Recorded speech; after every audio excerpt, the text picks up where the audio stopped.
Mic check 1, 2. Good morning. Jesse, can you hear me?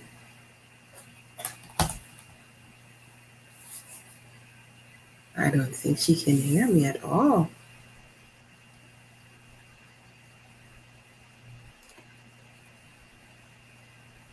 Jesse?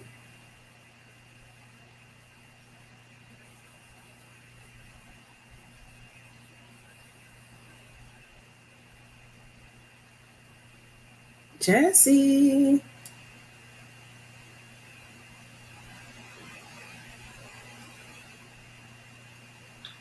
Good morning, morning, everyone.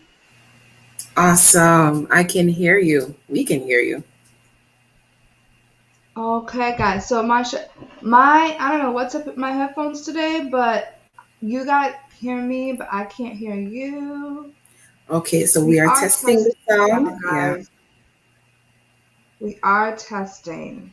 Give me one sec, guys. Let's see. Let's see here, guys. All right, so Hello. Jesse's testing her earphones. We're able to hear her, but she's not able to hear us. If you're able to hear both of us, test along with us. Go ahead and type "Hey" in the comments so that we know that you're also hearing us. Okay. All right.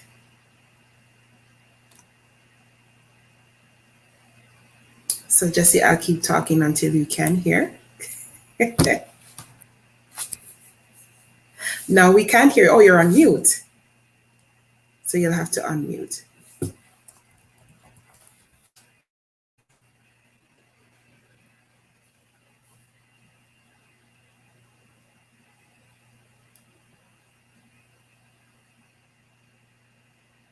I know you're talking. Marsha, you can hear me? I can hear you now. Okay, so I think the best thing, for whatever reason, my mic keeps going in and out with the connection today. Mm. So I might have to use my speakers. So just letting you and production know that, and audience know that if I go in and out or there's an echo, I may have to mute myself throughout the show today. Awesome. Because, Okay, thank you for that. you're welcome. Alrighty. So are we ready? Yeah? Yes, we are all set. Marsha, Let's how go. was your weekend? It was the weekend just started. So pretty much you're Oh, asking how was my how was my week? My week was very fruitful. It was very exciting. A lot of things happened this week, and I'm just thankful to the Lord for His mercies on my life. So but hey, on Wednesday that rain though, guys, that rain. yeah. Type in the comments and let us know how you're doing. All right. Type in the comments, let us know how you're doing because I went on the road on Thursday and the flooding was just crazy. I saw more than 5 to 10 cars that were either just turned sideways in the road, Uh-huh. or I've gotten phone calls. The churches I attend here, they were flooded, Mhm. so it was a really, really crazy day Wednesday. I hope those of us who are in New York area, our fans and things like that, you guys are safe. Let us know how you're doing. But Jesse, how was your week? It was good. It was fun. Yesterday um, we went to the state fair. Me and one of my coworkers or other students went to the state fair to Mm-hmm. originally see the concert. So, fair and carnival rides and games and stuff like that. And then Yeah. we by this rainbow elephant it's huge, Marsha. I'm gonna see if I can bring it and put it on Yes, please bring it on air. and bring it live. Hold on. I want to try to get scale, but Whoa! look, it Oh, look doesn't. at that! Oh, It look at doesn't fit. that! You sit. Jesse, it's bigger than you. I know. He's Oh so my goodness. cute. He is so Yes. cute. So, he's huge. His name, I decided to name him Kiko. I don't know why. We were talking about something. So his name's Kiko. Um, and yeah, I won it after the third time. It was one of those games where, you have to Yeah. like shoot the water in the hole kind of thing. Mm-hmm. And it was like they were all jumbo sizes. So they're like, once you won, you could pick whatever you want. I'm like, I want the elephant. Elephant's my favorite animal. Oh. Awesome stuff. We have a comment here saying we should keep him on for the show. Well, Kiko needs to pull up a chair this morning. He needs a whole chair because he definitely can't. No, I can't hold casual like this. Hey guys. I love it. I absolutely love it. I love it. I love it. I love it. We could maybe bring him back at some point. I don't know. Yeah. I don't know. Amazing. All right. So good morning. And thank you so much for joining us on Weekends with Marsha J and Jesse on UME Radio. Jesse, I think I'm doing your part of the show, but I'm so excited to be on. It's my favorite day of the week. It's the weekend. Yeah. So this is where we share stories, engaging conversations affecting our community, New York, the Caribbean, and Africa. Definitely looking forward to a great show. We want to say a big thank you to all our subscribers. You are amazing, right? And you have brought us to 4,000. Can somebody just echo that? 4,000. Yes. So thank you for your support. To our listeners all over the world, thank you so much. And we want to say a quick, pleasant morning to those who are watching. Doesn't matter where you are from. Don't forget to tell us where you are from. Say hey so we can give you an actual shout out. Yeah. Mm-hmm.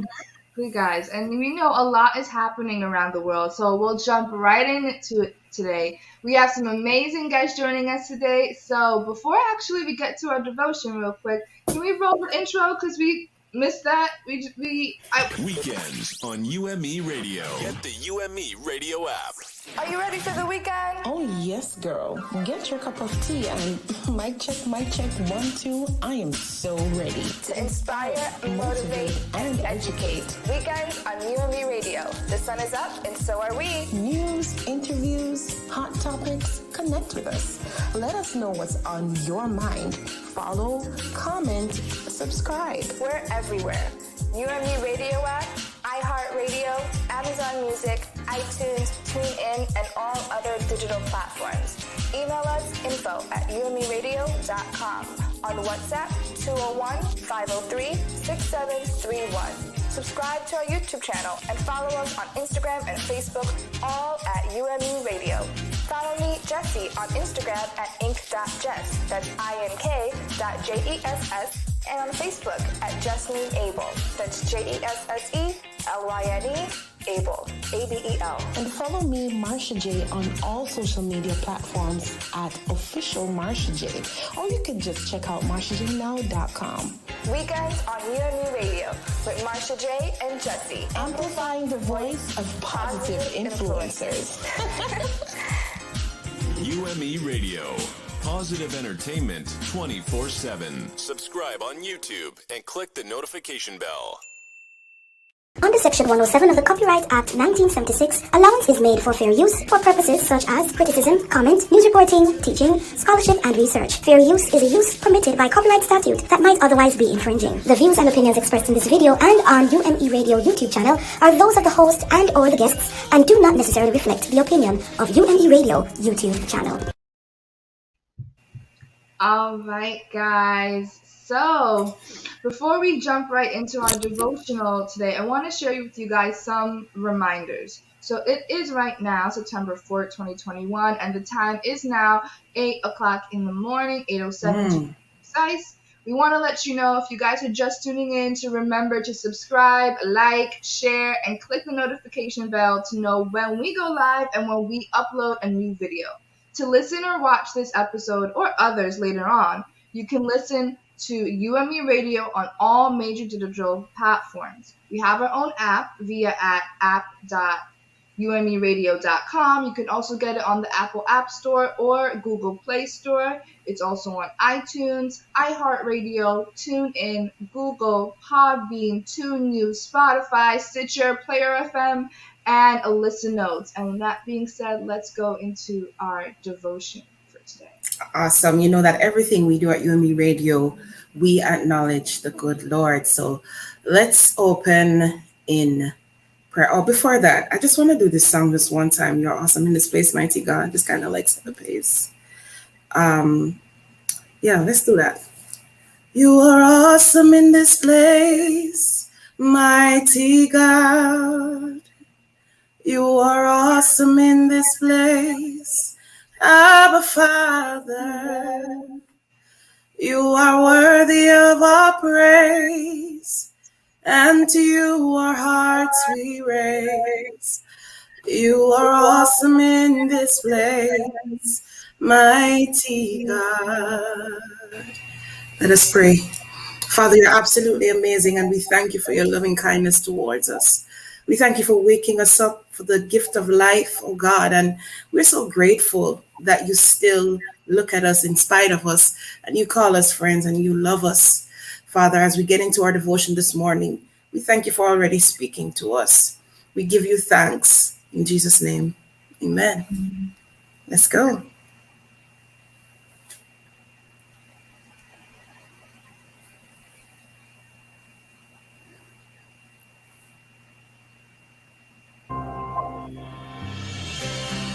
Thanks for joining us for another daily encouragement from the Our Daily Bread devotional.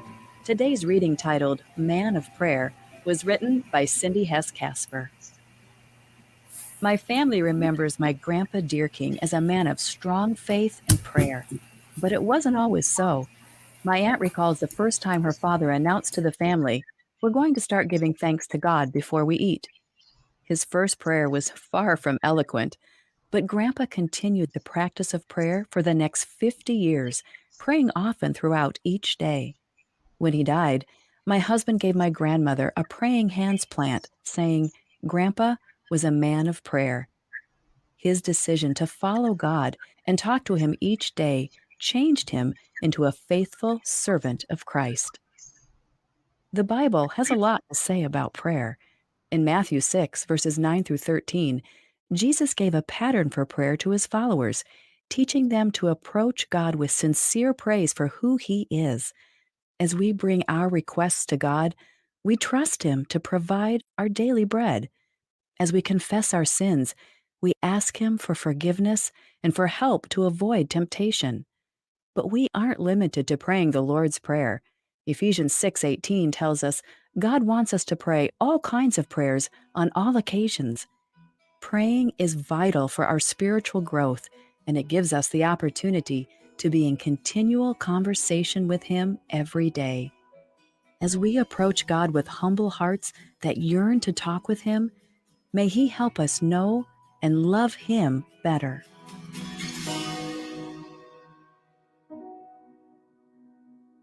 Today's Our Daily Bread devotional scripture reading is from Matthew chapter 6, verses 9 through 13.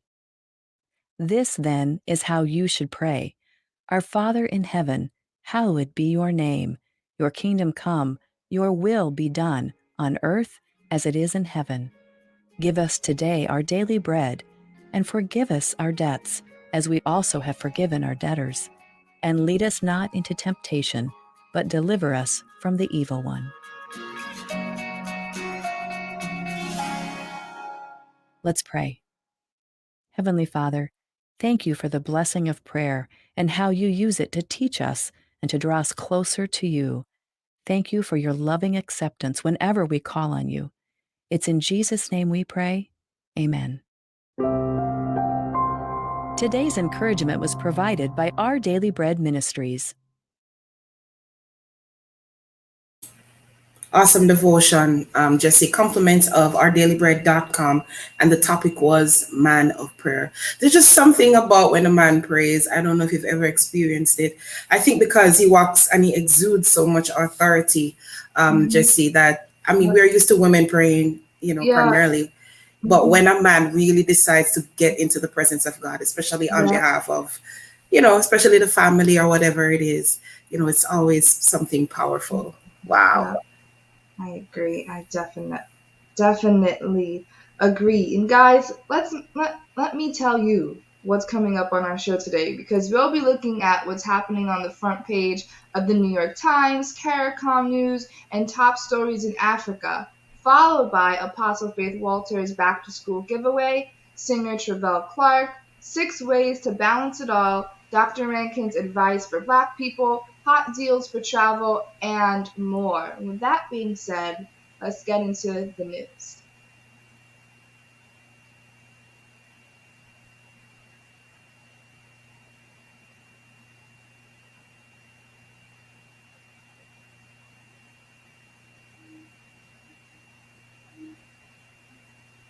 Good.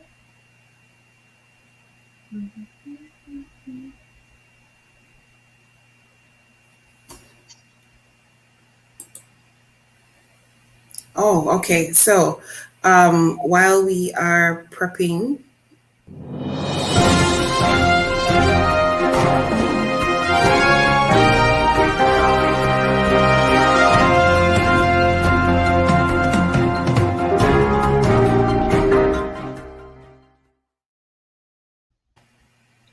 All right, guys. So I'm going to read off the front page of the New York Times, and bear with us. The connection's a little bit slow today, so it may take a little bit time to load and things load. So bear with us today. But I'll read this off while we are pulling up what is on the front page today. There's a picture of an abandoned building in Fair Bluff, North Carolina, which was hit by hurricanes in 2016 and 2018. About half of the population left. And with that, 2 stories. Storm made New Jersey's roads rivers of death a devastation. Well, that was kind of a tongue twister. Also, battered bottom line in towns, climate change has come for. And in regards to the photo that we just mentioned, it has been about 5 years since Hurricane Matthew flooded this small town on the coastal plain of North Carolina, but somehow the damage keeps getting worse. The storm submerged Main Street in 4 feet of water, destroyed the town hall, the police, and the fire departments, and flooded almost a quarter of its homes. After 2 weeks underwater, the roads buckled, the school and grocery stores shut, and then did not reopen. When Hurricane Florence submerged the same ground 2 years later in 2018, there was little left to destroy. Back at the top, we have hiring rate slows as grip of variant hinders recovery. Only 235,000 jobs added in August. Service industries hurt the most. And scroll back down. From shadows, Catalina eyes, Kremlin help. Escaping Afghanistan, refugees discover chaos is far from over. And right there we have a picture, and the caption states, fearful of their future. A military transport plane leaving Kabul, Afghanistan. Many of the thousands who did not make it into evacuation flights are in hiding, worried for their safety. Booster shots? Health officials say not so fast. Top federal health officials have told the White House to scale back a plan to offer coronavirus booster shots to the general public later this month, saying that regulators need more time to collect and review all the necessary data, according to people familiar with the discussion. And guys, that is what is on the page of the New York Times. Wow. Thank you so much for that, Jesse. And here's what's happening in the Caribbean. I'm pulling up the news here. And we want to thank today.caricom.com for the Caribbean news. So on the front page, we have 2 flags here. And we have first CARICOM Africa Summit to be held on the 7th of September. Yeah, we also have Haiti earthquake, waterborne disease poses new threat to children. Climate weather-related disaster surge 5-fold over 50 years. No movement days extended in Jamaica. Manuel Otero re-elected IICA Director General. Producing COVID-19 vaccines in Latin America will ease shortages. COVID-19 new Mu variant could be more vaccine resistant. Travel bubble no longer in effect. Caribbean Week of Culture 2021 promises to be a unique game changer. PANCAP to hold virtual town hall on COVID-19 vaccines for children. And in other news, on the personality we have, Jamaica has lost a great pioneer of music, the unforgettable Lee Scratch Perry. That's from Prime Minister Holness. Book on AMB, Lucille Matherin, Mayor, presented to Jamaica Foreign Affairs Minister. History, making PM Mia Motley has monumental plans for Barbados. And we have UWI congratulates new Prime Minister of St. Lucia. CARICOM SG hails Bermuda gold medalist, spectacular achievement. And so these are just some of the stories. Marsha, real quick, can you go back to the top? Can you read a little bit about the summit that is to be held, that little section there for our viewers to know? Okay, hold on. All right. So, first, CARICOM Africa Summit to be held on the 7th of September. History will be made on 7th of September 2021 when the inaugural CARICOM Africa Summit is held. Kenya will host the virtual event under the theme Unity Across Continents and Oceans, Opportunities for Deepening Integration. His Excellency Uhuru Kenyatta, President of Kenya, will chair the summit. Plans for Kenya to host a CARICOM and Africa Summit in 2020 had to be put on hold because of the COVID-19 pandemic. The summit allows on the declaration by Africa Union of the Diaspora as the 6th region of Africa. Participants at the event will include heads of states and government of the Caribbean Community and the African Union, chairs of CARICOM and the African Union Commission and the African Regional Economic Communities, the Secretaries General of CARICOM and the Organization of the African, Caribbean and Pacific States, and the President of the Caribbean Development Bank. It is anticipated that the deliberations will institutionalize CARICOM African Union collaboration. It is also expected that there will be agreement to host the summits of CARICOM, Africa Heads of States, and government biannually. Expected outcomes could include greater economic trade and investment opportunities between Africa and the Caribbean, and solidarity in actions to address global challenges, including climate change and the COVID-19 pandemic. The African Union generously agreed to invite CARICOM to be a part of the African Medical Supplies Platform, AMSP, for the acquisition of COVID-19 vaccines, which allowed the community to benefit from bulk purchasing. The vaccines began arriving in CARICOM last month. The summit follows a series of visits between leaders of CARICOM and Africa, including the visits by the President of Ghana, His Excellency Nana Akufo-Addo, and President Kenyatta to the region in 2019. Get tongue-tied there. Thank you. A reciprocal visit to Kenya by Barbados Prime Minister, the Honorable Mia Motley, also in 2019, as well as visits to Namibia and South Africa by Jamaica Prime Minister, the Honorable Andrew Holness in 2018, and Kenya in 2019, and a visit to Ghana by Trinidad and Tobago Prime Minister, Dr. the Honorable Keith Rowley in 2020. And lastly, while in Kenya, Prime Minister Motley unveiled a plaque for a CARICOM diplomatic mission at an ultra-modern business complex in Nairobi. Chair of CARICOM, the Honorable Gaston Brown, Prime Minister of Antigua and Barbuda, announced recently that the mission will be opened soon as he committed to strengthening relationships between CARICOM and Africa during his term as chair of the Regional Integration Movement. The mission, he said, would serve as CARICOM's platform in Africa with a mandate to develop beneficial relations with all countries on the African continent.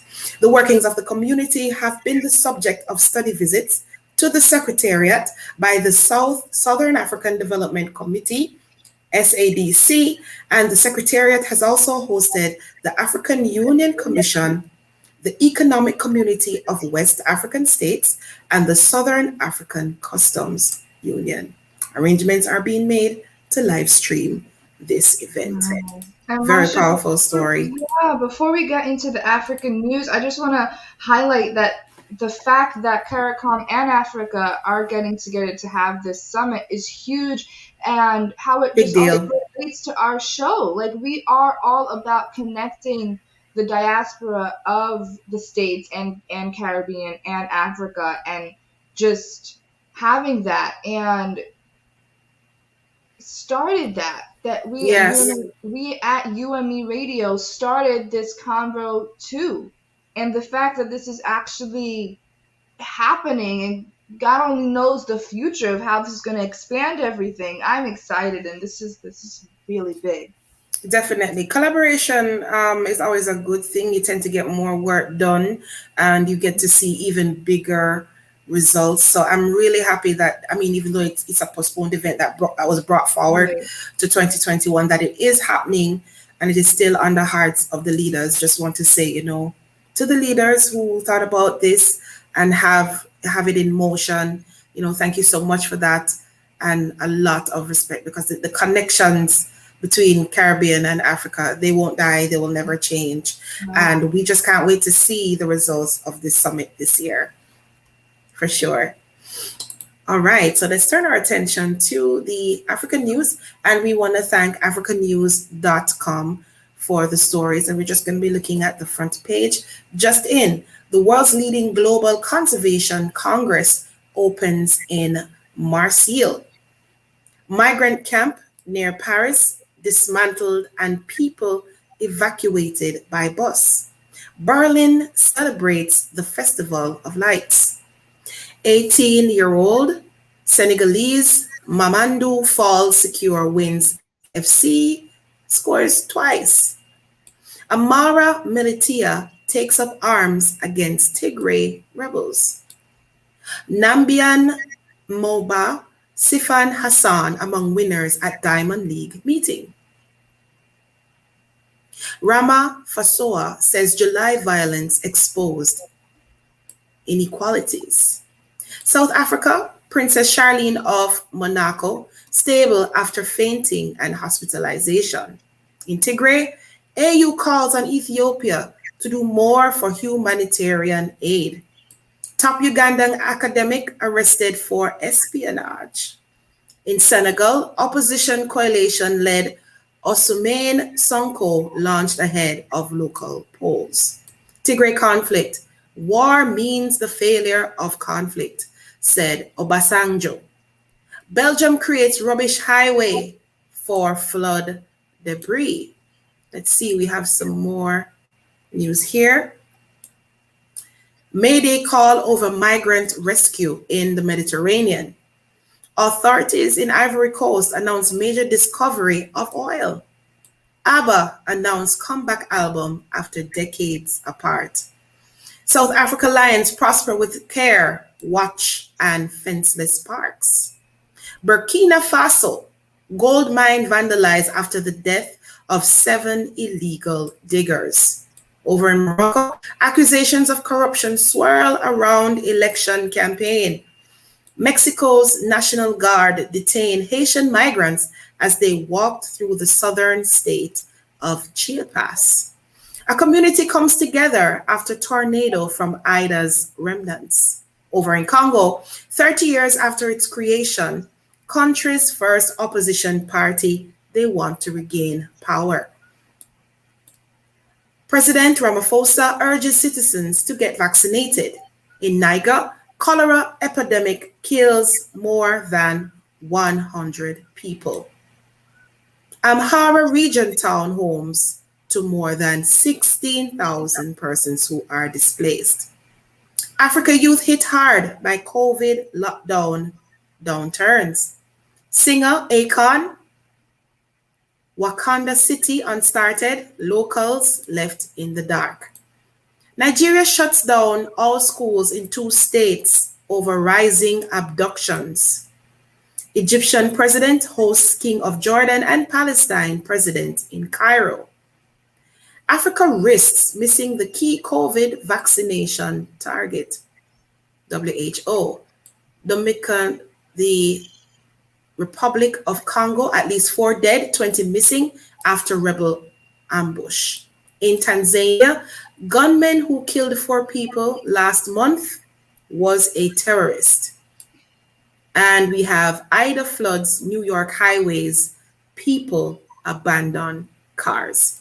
So these are the stories making the front news, the front page news, front page of the Africa news. Guys, let us know in the comments. You know, like we always say, there is a lot happening in the world today. How does that make you feel? You know, do you see any particular news article that jumps out at you that you feel like you want to have a conversation? Let's have that conversation in the comments. All right. And now we go to our hot topics. All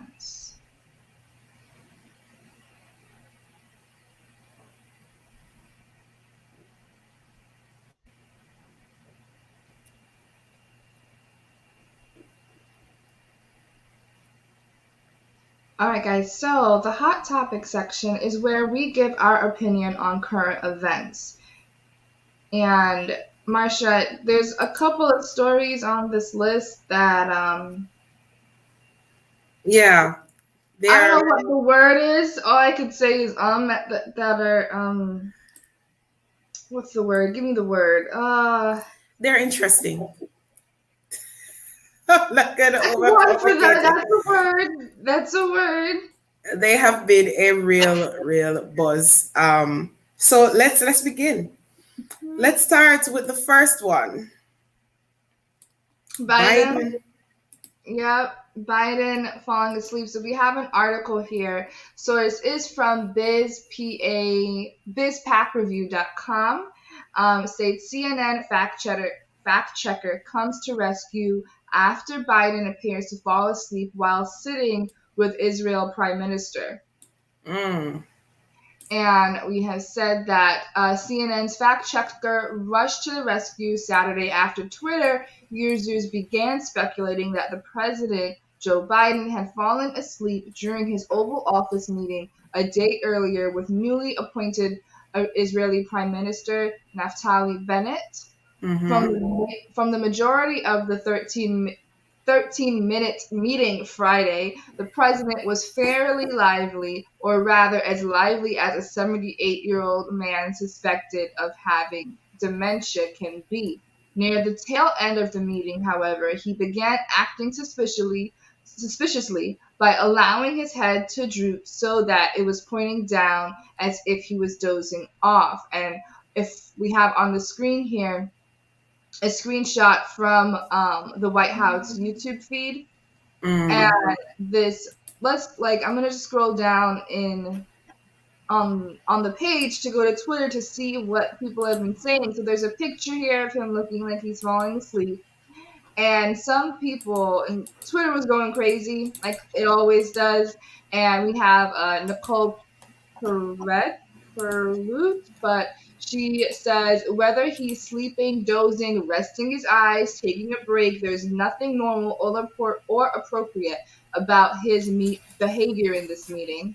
David Hazel says, oh, wow, this is him actually asleep. My God, what are we doing? I don't want President Harris, but I legit feel bad for him at this point. If that was my grandpa, I'd be so mad. We have Liadonna 1 saying, oh my goodness, he truly looks asleep. Anthony Aragon says he's definitely taking a nap. And SYLM says, your boy sleep. In fact, a couple of Republican members of Congress got this impression. We have Marjorie Taylor Greene says, remove Joe Biden immediately. Our country is in danger of being controlled by a man who can't even stay awake in a meeting with Israel's prime minister. We have already seen his decisions as a commander-in-chief. 13 dead on our military demoralized. Hashtag impeach Biden or 25th now. And just more pictures and comments saying that he needs to resign. Oh my God. Marsha, how do you feel about this? Listen, the truth is, and this is my personal opinion, guys, this is not the views of the station. Now, anybody can look down and look like they're asleep. Let's try this experiment. I look like I'm asleep, right?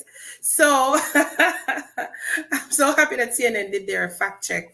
And it's interesting how sometimes we can really blow up a thing. I cannot say how long his head was down for, because maybe he was looking down for a reason or something. We don't know.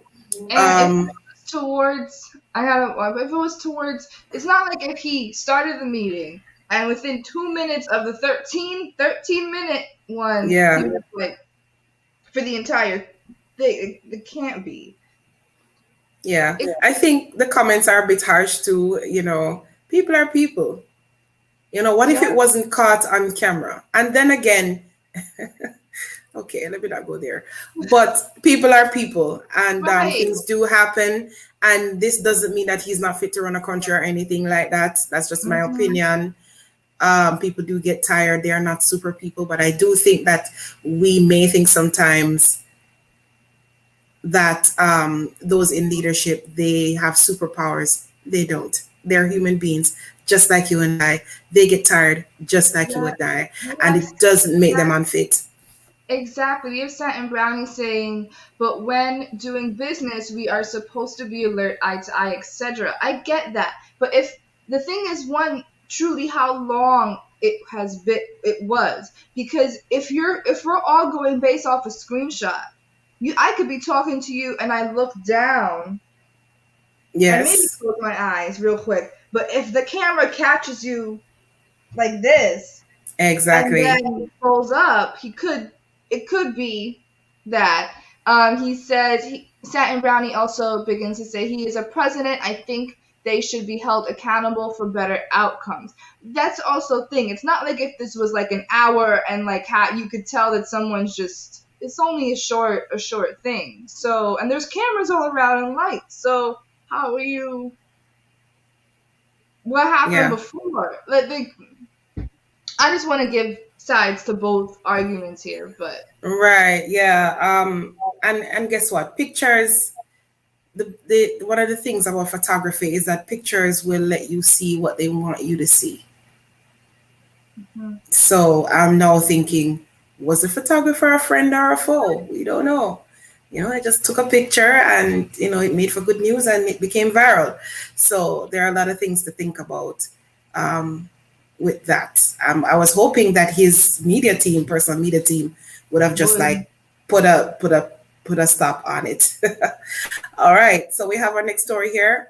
Rose McGowan fires back on Oprah story, and for those of you who knows this familiar face, Rose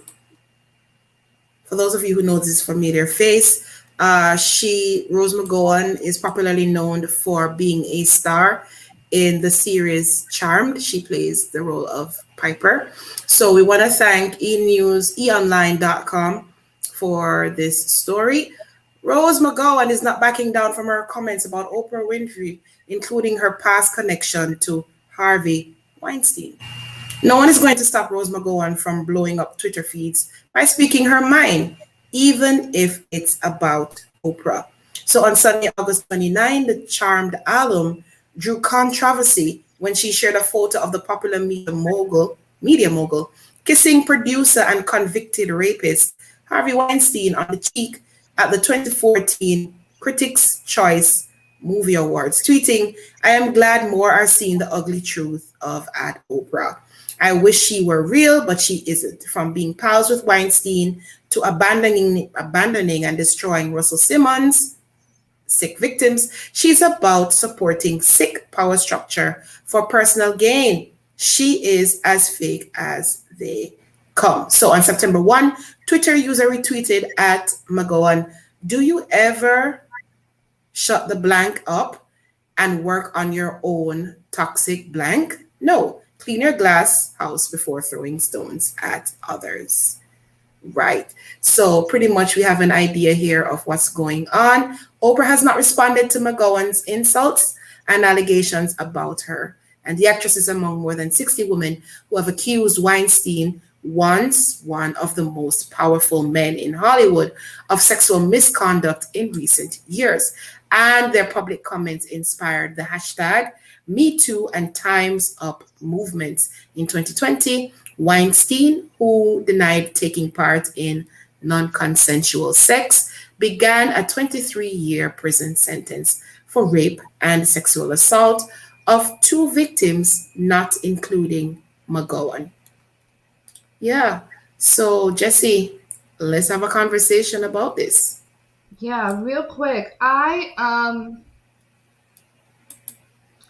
feel a little bit twofold, but I'm thinking more one way than the other. Oprah needs to make a comment. This is not the first time that, even from the start of the whole Me Too movement and people found out that Oprah was connected and everything like that, she has never said anything truly, in a way, about it, like a personal kind of thing. And I think that's what Oprah needs to do. At the same time, I feel like she is one big mogul and black mogul, but there are others. She is not the only person in Hollywood that was connected. I remember this guy was huge. Like, if we're going to go after Oprah and all these other producers and megas, you're going to have to go through the whole Hollywood era, just everyone. Yeah, and here we've also gone through the Harvey Weinstein story here on Weekends multiple times in series, and we really went in and dissected the story. And I agree with you there when you say Oprah should say something. Should say something. It's important. It's important. A lot of things, even though it was from 2014, but what's her stand? All right, so our next story here. I think my thing is frozen, Jesse. Go ahead. I got you guys. So next thing, real quick, we're going to go into Lil Nas X response to pregnancy facts. If you guys were on social media throughout the week, he posted a photo of him looking pregnant. I don't know if we could scroll down the article to see it real quick.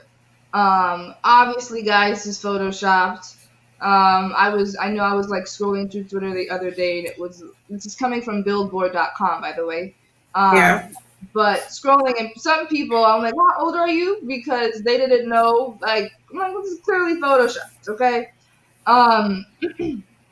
And he's been receiving a lot of negative backlash. And in response to that, he was saying on Twitter, "You're really on here calling a young mother to be ugly. Oh, yes, the greatest threat to Black civil rights. And be like, you're desperate for attention, then proceed to give it to me.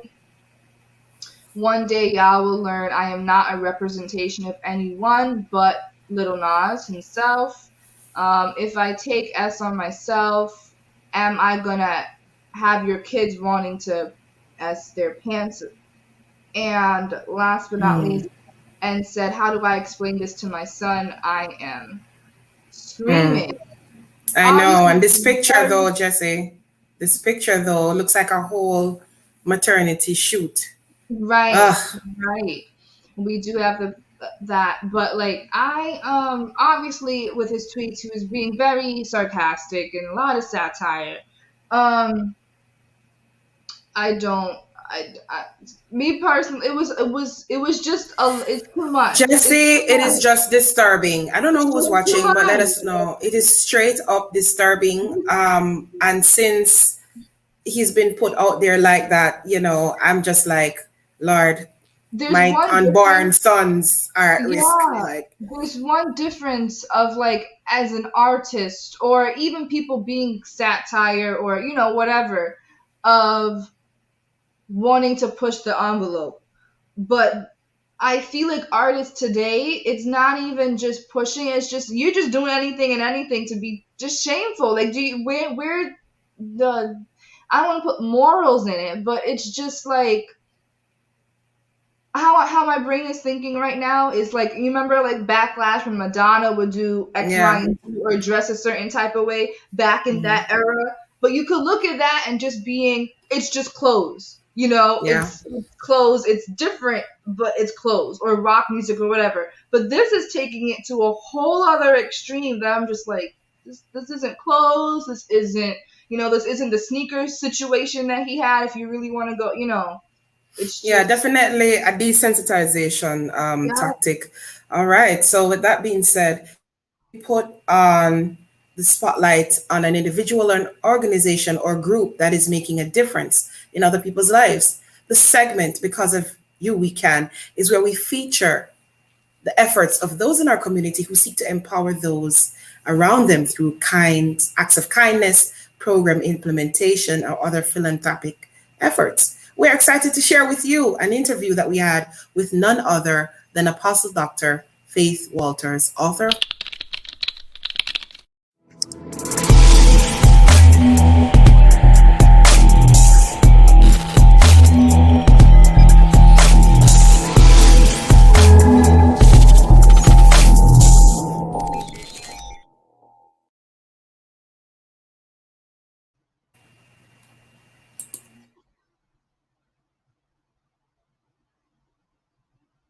Uh, Have some extra time on your hands?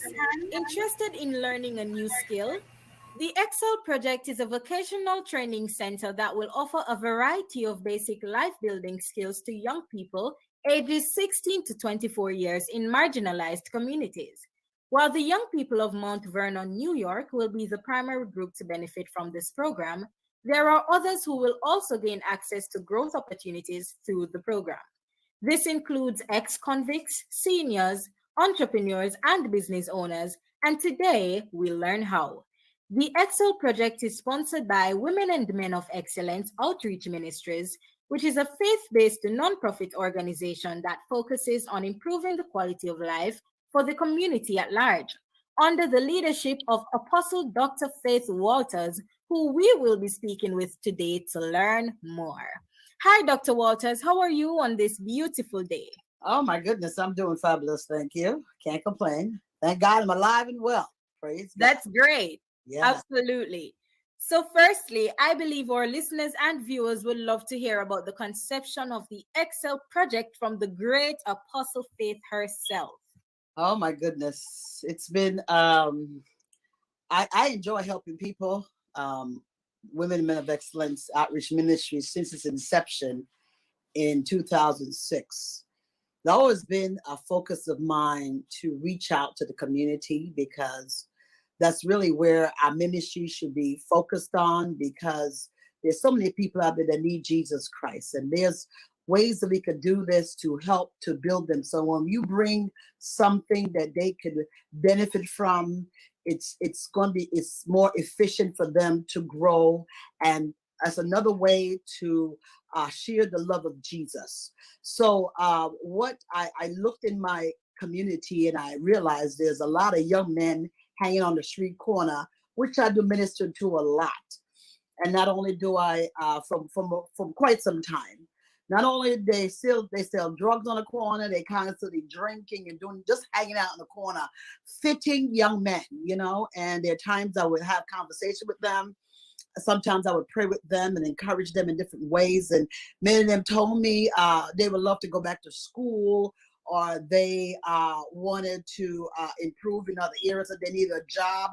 But because a lot of them had some stint with the the prison system, many of them have felonies. So when you have felonies here in America, it's very difficult to find a very good job. And also, it's very difficult to even get any type of student loans if you want to finish your education. So, over time, as I ministered to them and just really trying to encourage them, this thought came to me, that we could do something. I have a program that can help them to do just that. Because also being a teacher in the school system, and even my children growing through the school system, they had vocational training school classes. And after time, because of funding, they kind of cut out those programs. And they mostly focus on children being doctors and lawyers or going to college or some kind of different type of higher learning. But I'm a teacher. I work with special needs children. And I know a lot of them, don't have that level. I mean, you teach them to go, but they can only go as far as they can go according to their ability. So I teach them to work according to their ability. But I know a lot of children with special needs, they like to do hands-on. And even, and I look at those young men in the street, and they also have a lot of skills themselves as well. So, and I find that plumbing, a lot of these blue collar jobs have gone out the window, construction, different things, electrician, locksmith, all those things are not really a strong focus here in our school system or in our communities at large.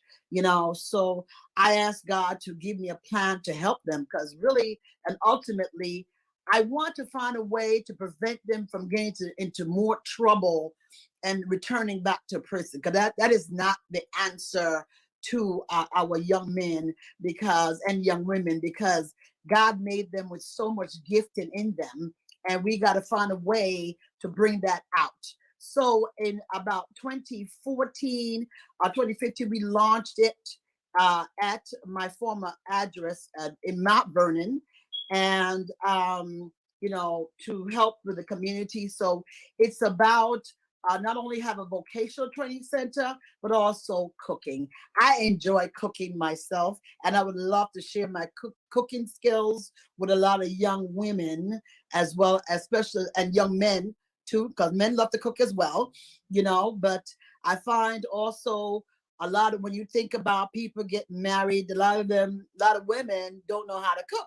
And I talk to some men, and a lot of them say they don't want to do most of the cooking because their wives don't cook. And I said, that's something very strange, because I know in our Jamaica system, they always said the best way to a man's heart is through his stomach. So even having some kind of skill of cooking, that should be a plus, part of being a wife, if that's what you chose to be, So cooking is one of my hobbies. I enjoy doing it. I've been doing it since I was about 10, 11 years old, so I learned how to cook from that time. My father pushed me in the kitchen. Thank God he did that. And, so I want to teach young women how to cook for their children, cook for themselves and their children, and not so much because there's so much fast food restaurants around, and they spend so much time at McDonald's and different restaurants, instead of spending time cooking healthy meals for their children, so their children can grow, their brains can grow very well, efficiently. Healthy eating is all part of good grooming, is all part of your thought patterns. So when they come to school, they won't be so tired or so lethargic, so things like that. So this is where this project came from, and because we have been waiting on a building for a while, but I said, God, in the meantime, I must still do what I can in the community. So, just started out different food packages on a monthly basis since this Corona situation came forth. And we've always given out, school things as well, involving the community as much as possible. Because really, that's what it's all about. Okay, so That's where we are and I'm just so looking forward. I see the building in view. I said, Lord, all we got to do is just somehow get that together, and get the ball running in this area. So I'm glad for UME Digital that was able to bring the focus of this Excel project onto the virtual platform. I truly appreciate it, and to expand it to where it is, and it's even going further.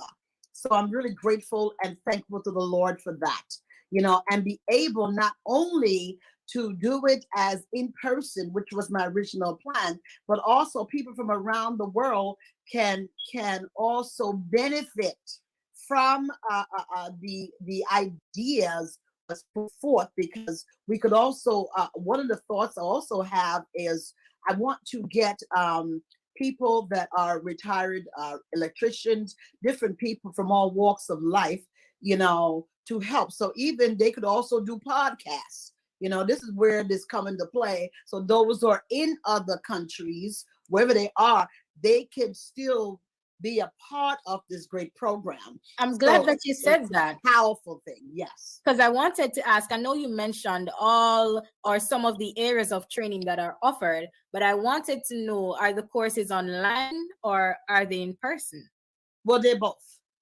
Okay, because those are or here in the United States, or if they're not close to where I am in Mount Vernon, New York, they could still benefit from the program, because I'm looking as we're building the virtual platform to have people who have special skills to be a part of the podcast, to help those young men and young women, wherever they are, to have developed some skill as well to better their lives. Because it's all about, there's a saying that prevention is better than cure.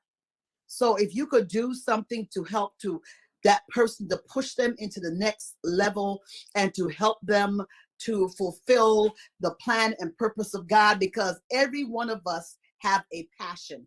God put something in all of us to bring forth to our community, to our society, to build and to grow and to expand. So it's not for us to sit on our talents. It's not for us to sit idly by and cause different things to happen, because they said an idle mind brings mischief. So we could do something to empower young men and young women, because our target ages 16 to 24, because that's really where you kind of lose some of these young people at that age. So if we could give them something to look forward to, because I find if they go out and know they're making their own monies, they have a skill, they go out, they have a job, because also try to interact with other employers, because I've employers that I've worked with over time, and I'm going to use them as well to even help these young men and young women intern, so, about a 3 or 6 month program. And after they intern and they do very well, they get a certificate and be able to work with these employers and to build them up, not only emotionally, mentally, physically, but spiritually as well, because all part of the whole process is, the bottom line is spreading the love of Jesus by any means necessary. Amen. Definitely. So we would love to know, though, we know that you have a big back to school giveaway on the way for August 28th, 2021. Could you briefly tell us about it? Oh, yes. Oh, my gosh. We just, our ministry, we just love to give, and we've been giving out multi-food packages since last year. Thanksgiving, we actually started that on that particular address where I'm at.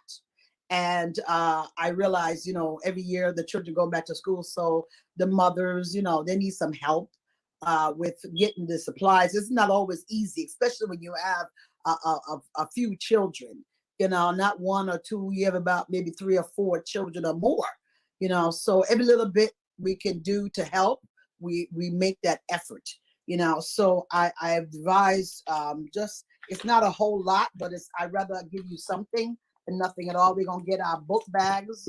We're waiting for that to come. And we're going to have, I have of course, we got to spread Jesus. So I have a Jesus bookmark. Okay, a scripture verse on the bookmark, and I give a composition book and a folder for their papers, and some pens and pencils, and of course you have a sharpener, and of course I can't forget my little snacks. Always got to put a little snack in everybody's bag, because that's what we're all about, because everybody got to eat something regardless of what's going on. So that's what we're going to be doing on August 28th. And it's a pleasure doing this. It's a pleasure servicing the community, all in the name of Jesus, and to know that God's love has been shared among people, and more as we do these things, to be able to bring them closer to God. And even those who don't know God, this would be an opportunity for them to give their heart to the Lord, because then they realize it's not everybody that's out there to take something from them. We're there to give back. And I always believe that God will always supply the need, according to Philippians 4:19. So that's something I live by. That's one of the verses that I use, whatever I do, because I don't really wait on the government to get funds. We just do it out of love, and know that God would always come through no matter what. So the blessings of God continue to flow as we continue to work in His service for Him. Awesome interview there with Apostle Dr. Faith Walters. And now it's time for entertainment now.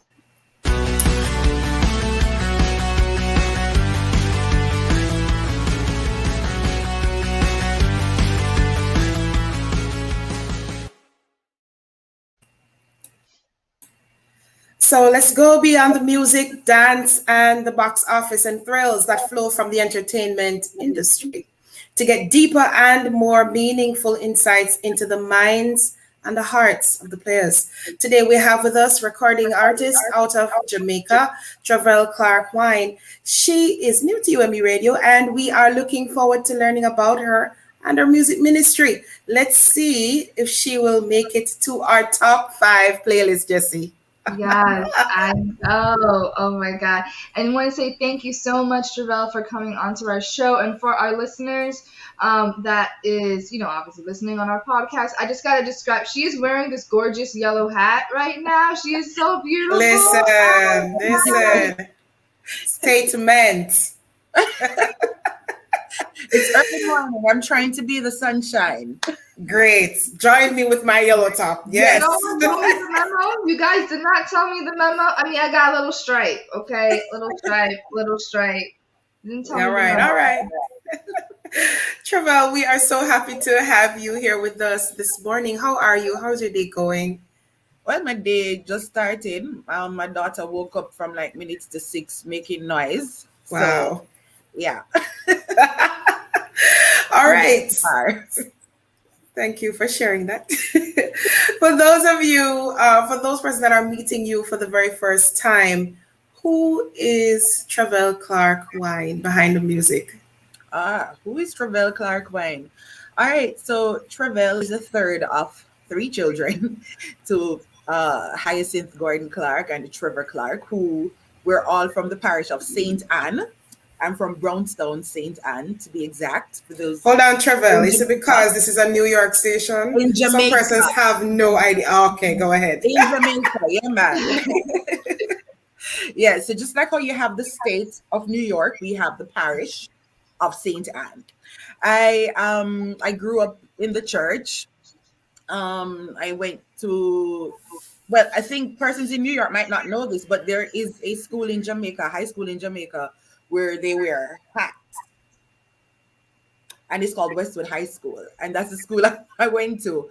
So that's the only school in Jamaica that wears a hat. After Westwood, I went on to college. I did a teaching diploma at the Michael University College, taught for a few years, went back to Edna Manley College of the Visual and Performing Arts, School of Music.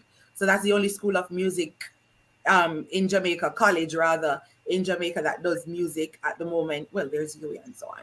Went to Edna Manley, did music, and now I'm also a lecturer at Edna Manley. I also pursued further studies, went to the University of the West Indies, did a master's in curriculum development and instruction. So I am a married woman for 4 years now Awesome. with a daughter. Yes, so I think that kind of gives a little summary of who is Travell behind the music. Thank you for sharing that. So, share with us one unique thing about your country, something that's special to you. Something that's special to me about my country. What is special about Jamaica? So many things. Or culture. Everybody talks about our culture, and especially the diversity of our Creole, based on different parishes. Just as I said, a parish is like a state here for us in Jamaica. So the different parishes that have, different what we call patois. So while somebody in Saint Anne might say Wagwan, in another parish, Jesse, somebody might say what they go down, which means what is going down or what is going on. So yeah. Awesome. Awesome. Why music? Why music? I listened to myself in a couple interviews and I realized that my mother is really the person who inspired me choosing music. And I'm really happy about that. I'm really from a musical family, I must say, but my mother was the one who charted the course, sending me to music lessons from a tender age. When I was in high school, I did one of the subjects for us was CSEC music, which is Caribbean Secondary Education Council music. I think that's what the acronym means. I don't remember. But yeah, I did music also at college. So I did music education at Michael, and I did music education again at Edna Manley. So my mother really was my greatest inspiration in choosing music. Awesome stuff. Awesome stuff. Can You're you about to say tell something, Jesse? Go ahead. Oh, yeah. I want to get into music a little bit. Can you tell us a little bit about your new single, "In Everything Give Thanks"? Oh yes, I'd be happy to share. No, in everything, give thanks. Actually, there's a song story on my YouTube page too, but since I'm here, I will share it. So last year, my husband and I were really looking forward to having our first child. So I had it all planned out that I wanted a summer baby. And, so I wanted the baby to be born in July or August so you can ship them off to the grandparents when, the holidays come. Unfortunately, that didn't work out. I had a miscarriage. And so during that period, also my father had a major surgery that he had to do, and I was the designated driver in the capital, Kingston, for my mother, because my mother does not drive in Kingston. And it was just a taxing period on my body during that period to be the support system, driving mommy to and from the hospital every day, while also having my body go through a miscarriage. And one night I was home and the lyrics just started coming to me. If I didn't know chaos, I wouldn't understand peace. If I didn't get downhearted, I wouldn't understand joy. It takes a test to understand the testimony. That's why in everything, give thanks. So I grabbed my phone and I started typing the lyrics, and there were some parts I was listening back to the first time I tried to sing it in the phone. I realized I had some words like, this never sound good at all. I think that's where my husband chipped in and helped me to fix that. But it was just beautiful what God was downloading in my spirit in that moment to really just help me to see the good in everything, and just learning to rejoice despite my loss, despite my situation. And yeah, that's really the story behind in everything. Give thanks. Wow, that is really, really powerful and deep. And it really does make you think that a lot of people, we tend to really do focus on the bad when the bad is happening, but we do need a moment to reflect. And the song is absolutely beautiful. Can you tell us what the reactions have been so far? Oh my God. All right. So this song, because last year I did a kind of like an acoustic version of it. Mhm. And the video is also on my page. So from that time, persons have been loving it. Now, this time around, just the instrumentation and the vocals, the BGVs, the instrumentalists. Oh my God, everybody has been excited about the musicality of it. And also hearing the story behind the song, I've realized that a lot of women, and there are a few men who have also reached out to, but a lot of women who have also experienced loss have been reaching out and saying this song has been on constant repeat for me. It has been blessing me. It has come at such a time when I really need this encouragement. And if people didn't know, miscarriage seems to be a common thing among women. I did not know until it happened to me and until I spoke out about it. And then I have people, coming and saying I'm encouraged. So, and just people overall are just really loving the encouragement, behind the song, especially in this time. Give thanks in everything. Yeah. We have comments coming in from all over saying hashtag we support you. And yes, we certainly do support you worldwide and at UMERADIO. And your comment really is good. A lot of people, obviously women, go through miscarriages and we don't talk, we take it like if it's a taboo thing. Exactly. Even though like studies know like when you're first trying, the likelihood of you having one is just higher. Like it's just, and I'm just like, we really need to talk about this. One day, Marsha, we should like have a whole convo on it. And there's so many persons. There's so many persons who experience it, and I'm just mind blown about this thing and how we really don't talk about it for real. It's crazy. I have a friend who said that it's like it's your rite of passage into motherhood. And wow, that's interesting. Wow. That's interesting comment. And she's having a baby soon. So I've been saying to her, full term, girl, full term. It's a situation that's right in front of our faces. And may I interject? That's why people should stop asking, hey, when are you going to have pick me? When are you going to have a child? When are you going to get pregnant? Because a lot of us have been gone, we've gone through this situation and we just didn't, say nothing to anybody. And you coming and asking, hey, when are you going to have a child? You're just kind of hurting up a wound. Yeah. Understand. And it's so interesting that you should say that, because for our relationship show on Monday, and I hope you can come, we will be discussing miscarriages, not even realizing that you would be here today having this conversation with us. And we're so passionate about reaching people and ministering to people on varied levels. So it's a Let's Talk Relationships for September 6th. We start like 9 p.m. Eastern Standard Time. I hope you can make it. It was even for just to give a word of encouragement. That was so cool to have you. Surviving the loss of a child or pregnancy. That's a topic, so listen, that's powerful testimony. And to see what God birthed out of that. And as you said that, just thinking about the song, I'm like, whoa, I kind of now see why God did what he did. Yeah. Because there have been, here we go, another interview and, different persons just reaching out saying, hey, we want your music. We want to showcase you. And I'm like, wow. Yeah.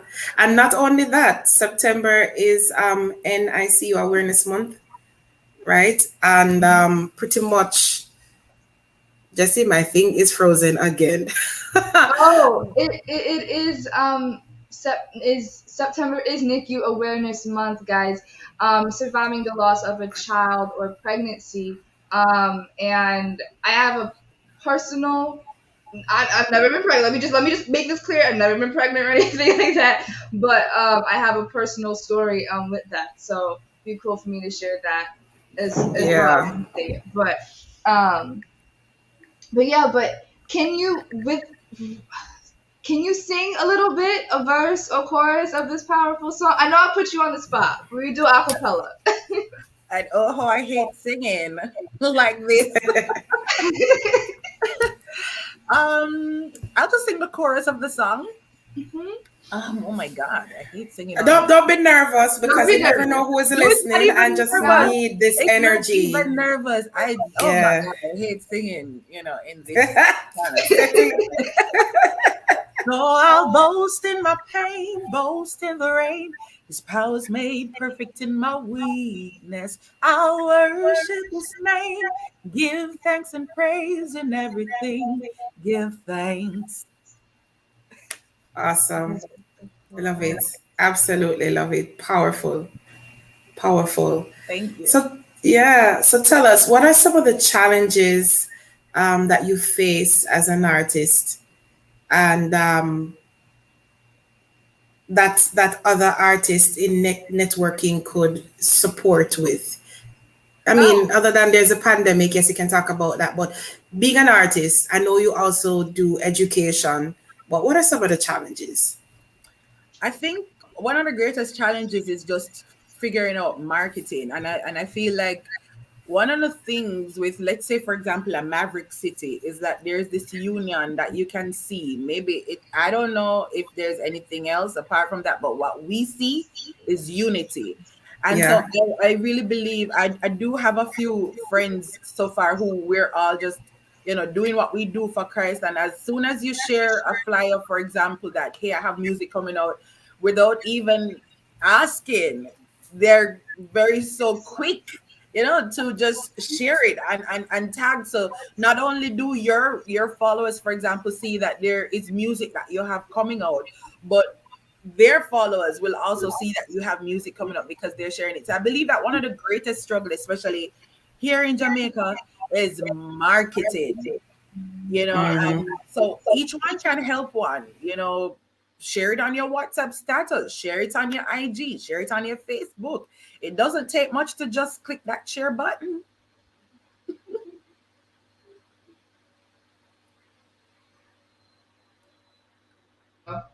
We're good. I think we're good. We're good. We're muted a little bit. Yeah. Yes. Yeah. Thank you for that. Thank you for sharing that, Travell. Definitely facts, definitely the truth.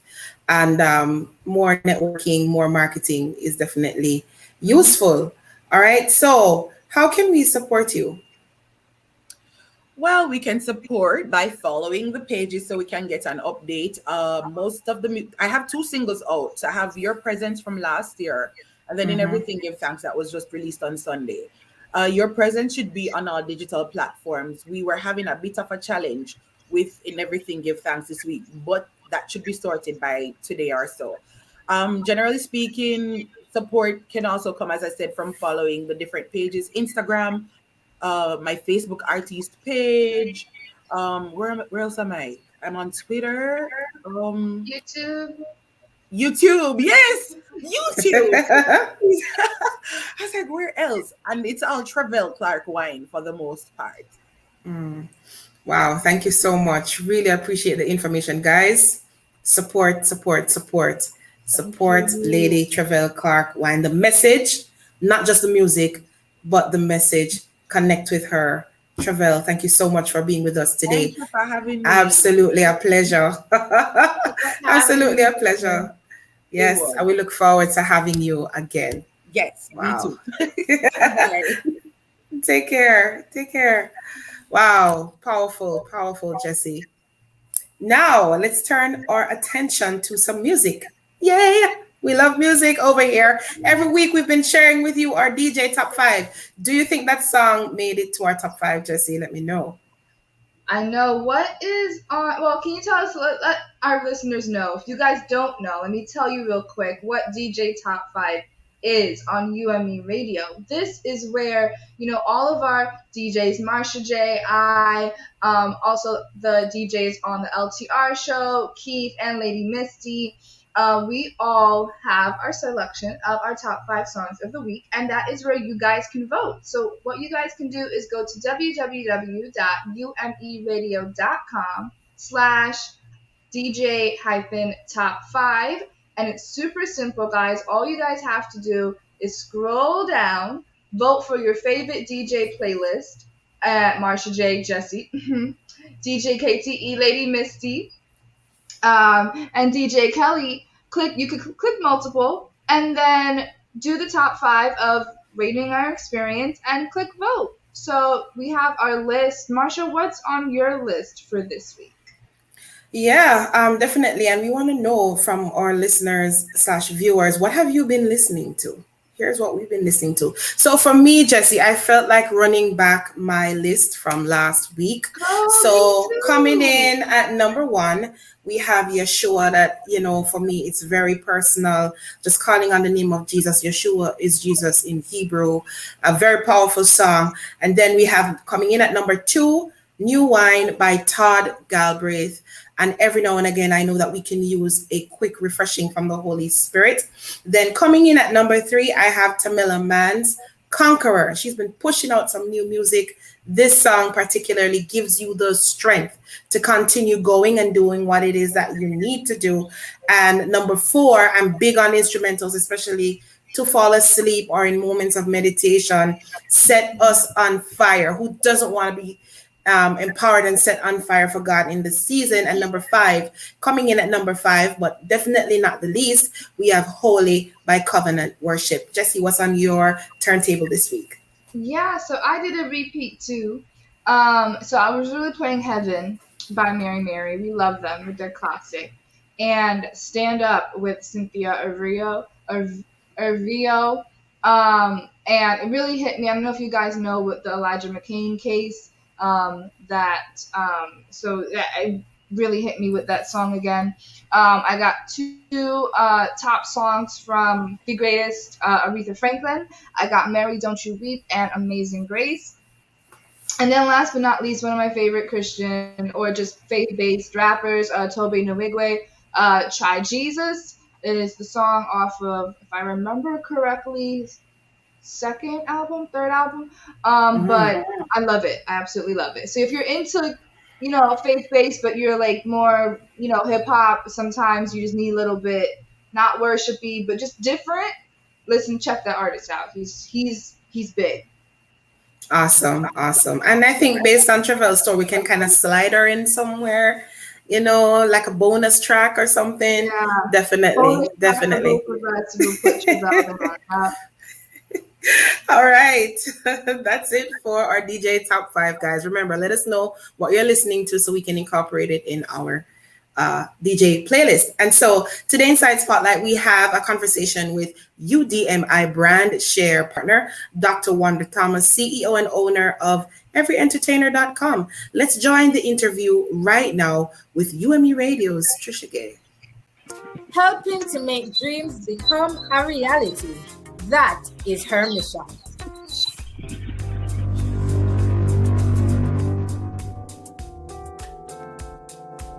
Today, we are here to introduce you to a phenomenal woman of God, experienced promoter and a serial entrepreneur. Dr. Wanda Thomas is a boss at the podium and in the boardroom. She has the look, the talk, and the right attitude. She wakes up moving every time she enters. Those who know her as a firecracker. Sounds like me. She makes things happen, and today she'll be telling us about her latest invention, EveryEntertainer.com. This brand is designed to create success for artists, musicians, and entertainers through digital enterprising. Wow, that sounds pretty cool, right? Dr. Wanda Thomas, welcome to UME Radio. Thanks for including us in your priority list, and we know that you're a woman on the go. Thank you for being here. Well, thank you for that awesome introduction, and thank you for allowing me to be here as well, and seeing that I'm fit even for your show, because I know you guys do so much, and you make our dreams come true as well.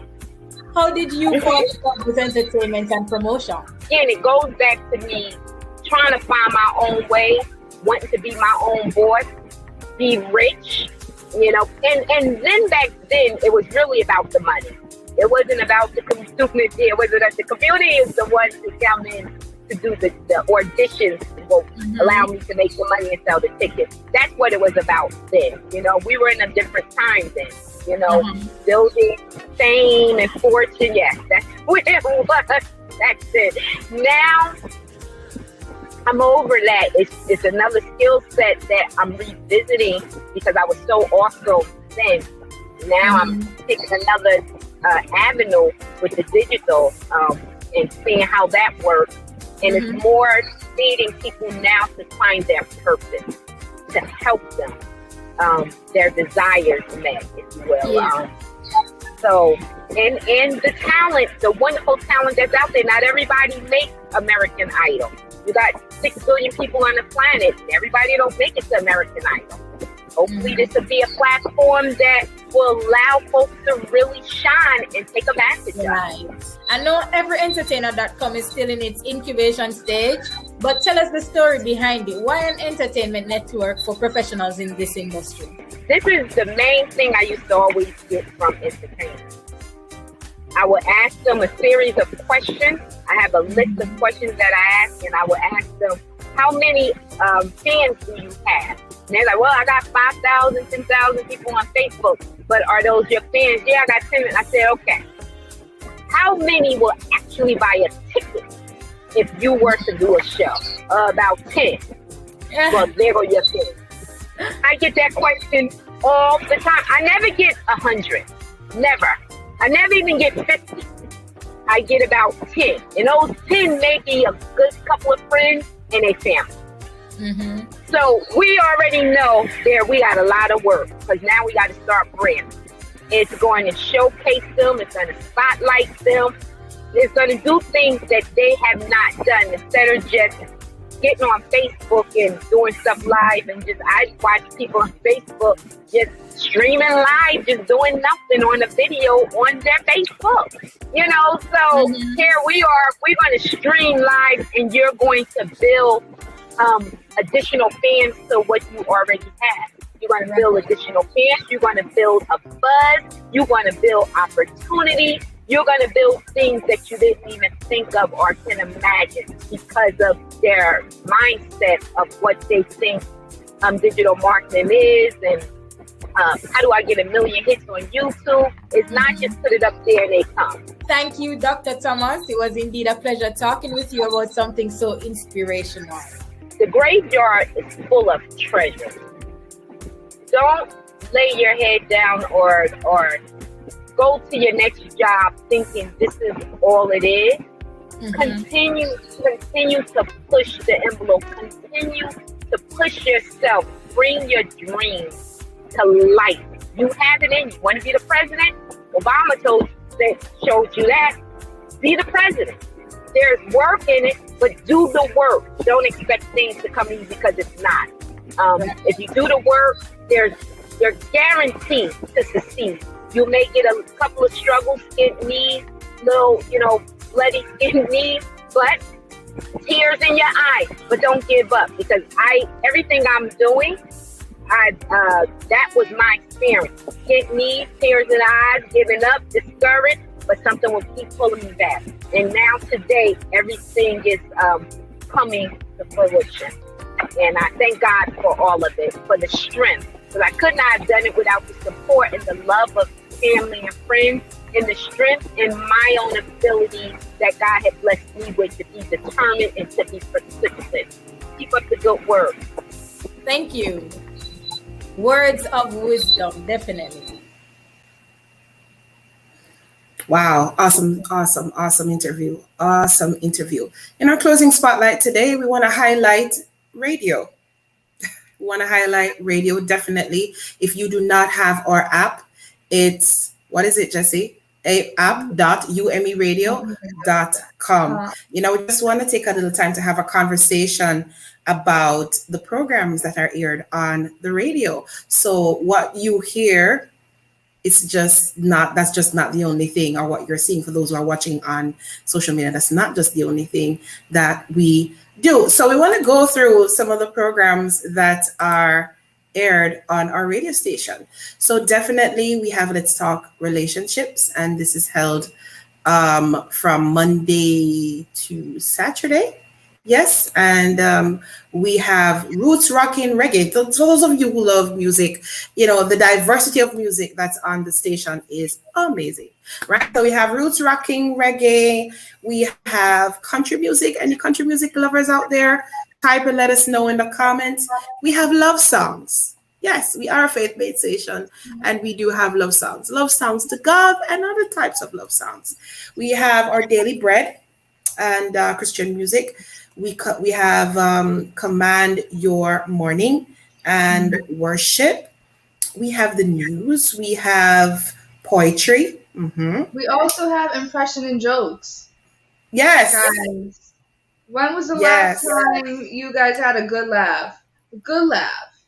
I know, right? Like belly hurting laugh. We need that. And you know, laughter is medicine. Exactly. And you know what I think, Marsha? I think that a lot of people, or especially in the Christian community or just faith-based community, they don't really have a lot of stations or apps really that they can go to and share with other people and get info and get insight.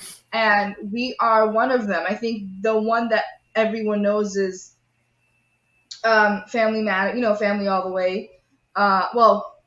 Family All the Way is also us. But oh God, what's their name, Marsha? I'm trying to think of what you know what I'm saying. You know the one I'm talking about, right? And it has family with it too. Anyway, you guys know. But there's a vast majority that we have that's not just with them. We also help your kids. We have Caribbean gospel because let's just say it. Those hymns when I was little was mom would play that every once in a while and they weren't doing it for me. I'm just like, yeah, I know, right? And it up. And then she put in a Caribbean mix. Now it's like, there we go. Awesome stuff. We also have Style Records. They have a segment on there as well. You mentioned kids theater. I like kids programming, kids stuff, and we have it here. We have Father Gilbert Mysteries. So I love the fact that it's radio, so you can close your eyes and use your imagination. That's definitely awesome. For those of us who are on the other end of the spectrum where music is concerned, we have hip hop gospel, hip hop Christian music. Yeah. So that's a part of it as well. Spotlight features ASMR. Can we take a minute to talk about that? How do sounds and how do sounds affect you? Like, does it put you to sleep? I know for some of us, Jesse, like for us to sleep, we have to have like the sound of the rain in the background or the wind or something like that. So we definitely have a segment of that. Does that speak to you, like ASMR?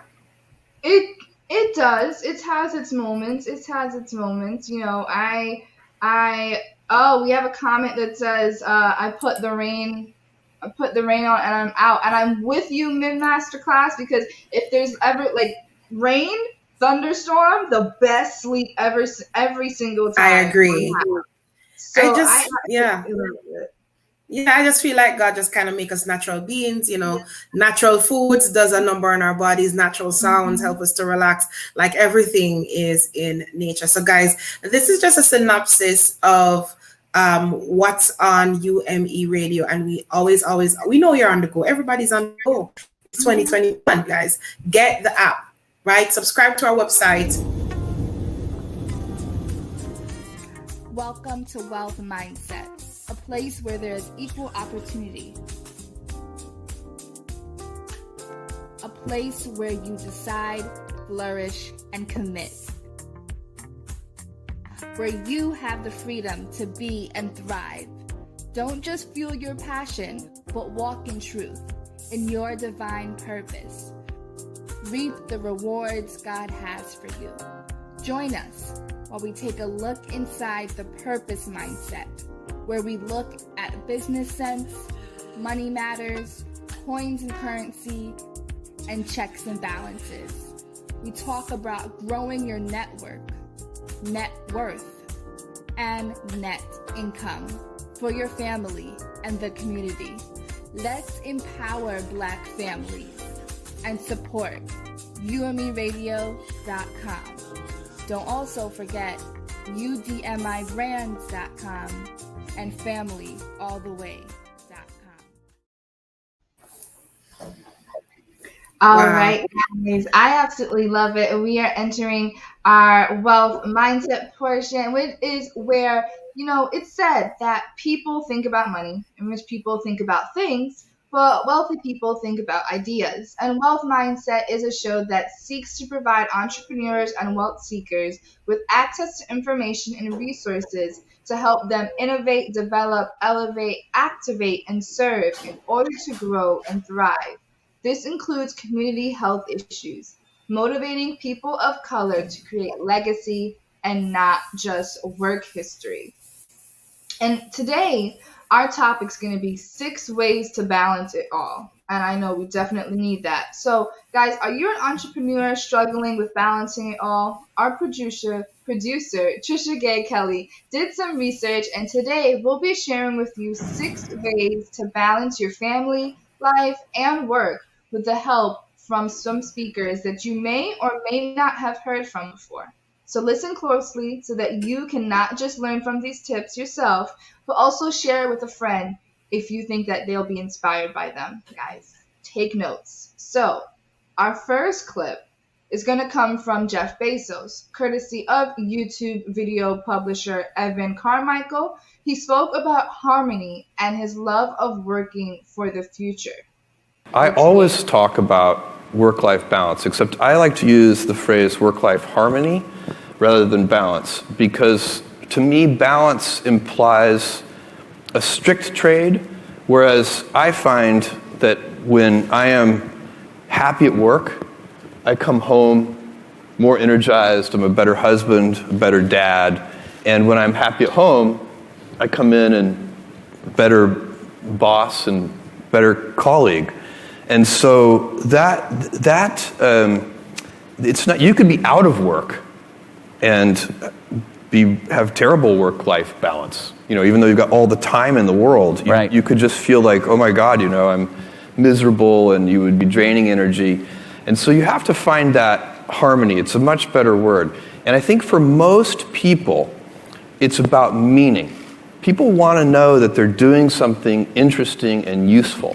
And for us, because of the challenges that we have chosen for ourselves, we get to work in the future. And it's super fun to work in the future for the right kind of person. I love that. Now, Marsha, what did you think about harmony before we move on to our next clip really quick? Just one quick thing. Okay, well, I think being an entrepreneur myself, definitely the reality is sometimes you are just off balance and it's hard to find harmony. So sometimes you just have to take your time and pace yourself in order to go through and to realign yourself with what it is that you need to do. That's my thoughts, really. Yeah. What about you? I agree. I'm a student, but my student work is really like a 9 to 5 because I'm in clinic for most of the week, 4 days out of the week, and then I have lecture, and then I have a part-time job online, and I'm starting my own business. So there is a lot to balance, and there were days where I'm just like, I can't, need to put it down and kind of restructure. But yeah, harmony is, I like that word. I do like that word instead of balance. Let's get on to our next clip, and this is from Matt Blumberg, yeah. Blumberg. Courtesy of a YouTube video producer, Kaufman Founders School.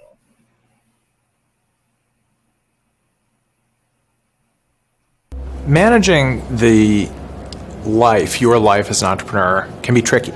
I think everyone knows that being an entrepreneur comes with lots of highs and lots of lows.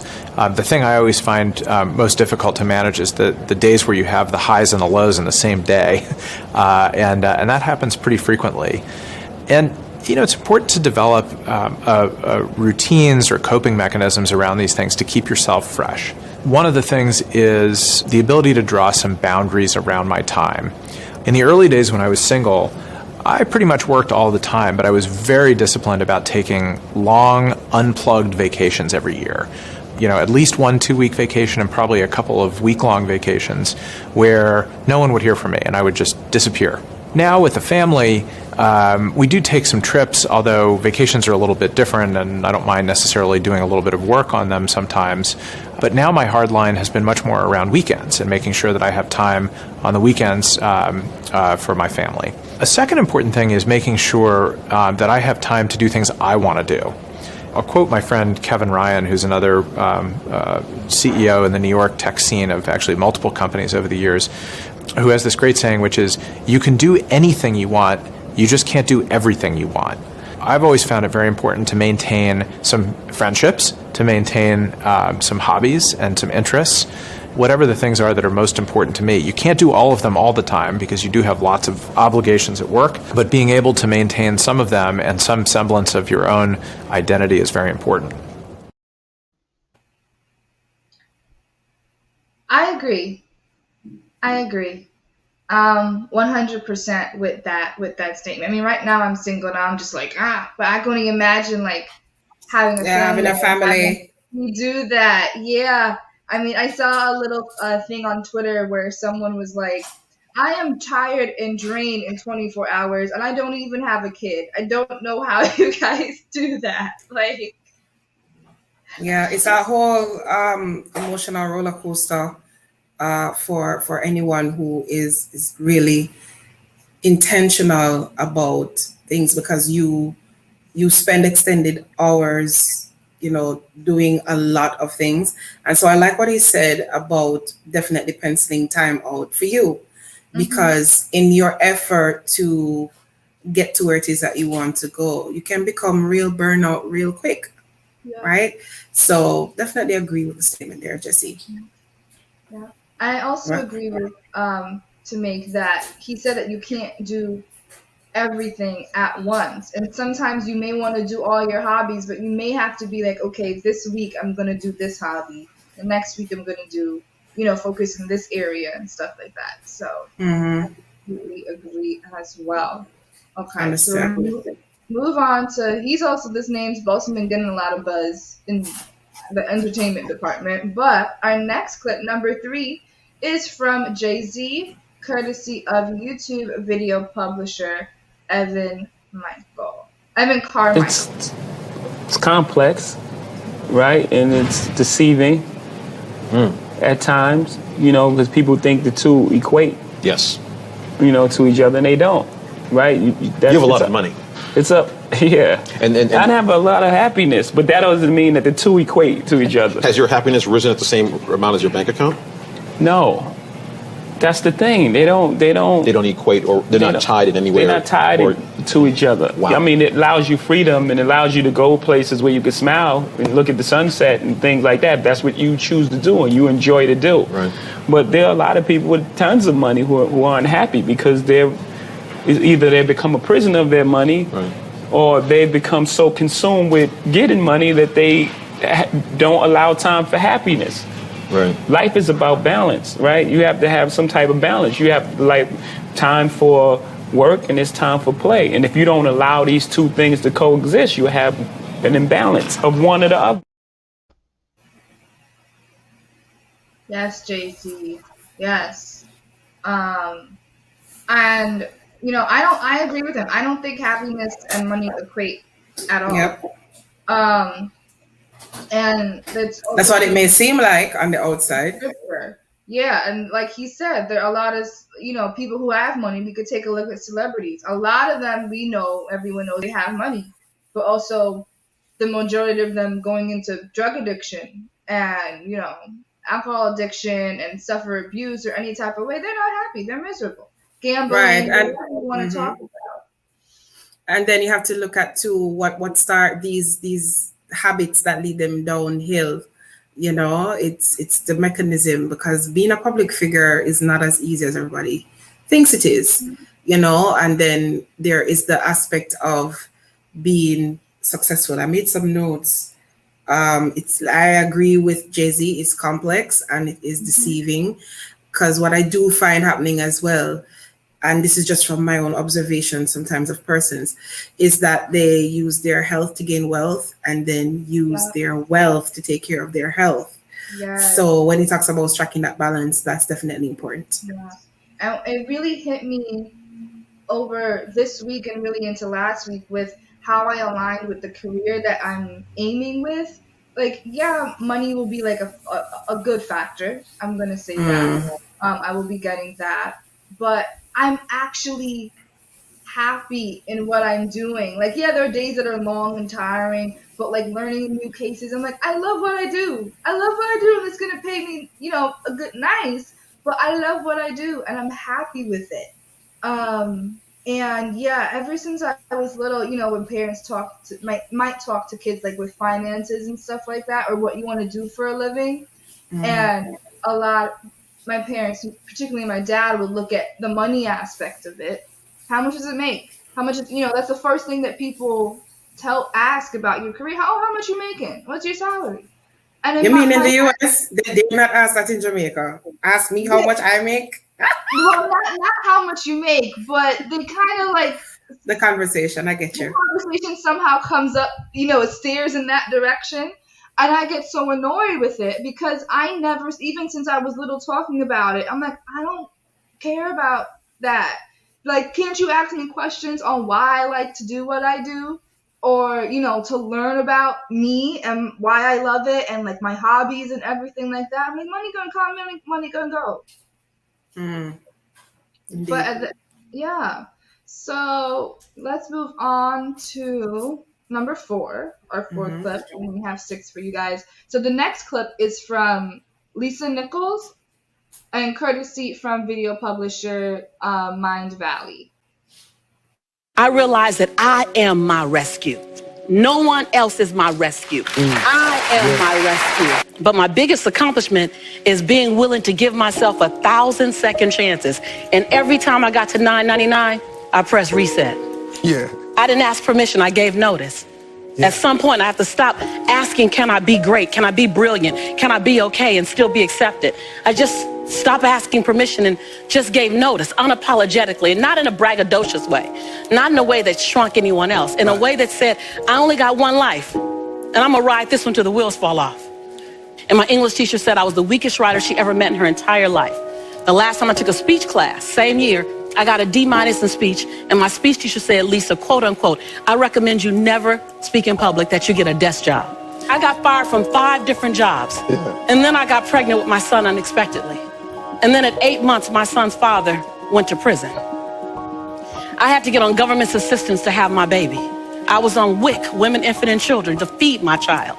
And when my son was 8 months old, I went to the ATM to get $20 out the bank because I didn't have any Pampers for him. And in order to get $20 out, you got to add $20 in. I had $11.42. And I still can't tell the story without getting emotional because it's my story. For 2 days, I had to wrap my son in a towel. But something happened, Steve, in those 2 days. I was at rock bottom. I was broke and I was broken. Inglewood, California. My son laying on his back at 8 months. I have a towel over him and I have my hand on his stomach saying, don't you worry, Jaylani. Mommy will never be this broke again. And I made a decision. I was bankrupt in every stinking thinking I had. I was bankrupt in trying to protect my pride. I was bankrupt in trying to be all that in a bag of chips and a bowl of grits falsified. I was bankrupt in trying to not ask anyone for help. I was bankrupt in everything that was holding me and keeping me where I was. I've always talked a good game, but I wasn't doing anything with my gift. And all that thing about potential, I was tired of having potential. I wanted to have my now. And I looked at that baby at 8 months and I said, I want to transform your life. Because you didn't ask to come into this chaos. Come on. As an African-American male child in South Central Los Angeles with a single mother whose father's in prison, he had a 66% chance of going to prison himself. Not on my watch. Not on my watch. So if I have to be willing to drastically transform myself so that I can become the woman that I know I can be. Right. And that's what I began to do. I was radical. I went to places I'd never seen before. I went to conferences where people were talking about money, talking about prosperity, talking about, it was like, no habla español. What y'all talking about? ROIs and PPMs and term agreements and capital fundraising and bottom lines and what is it?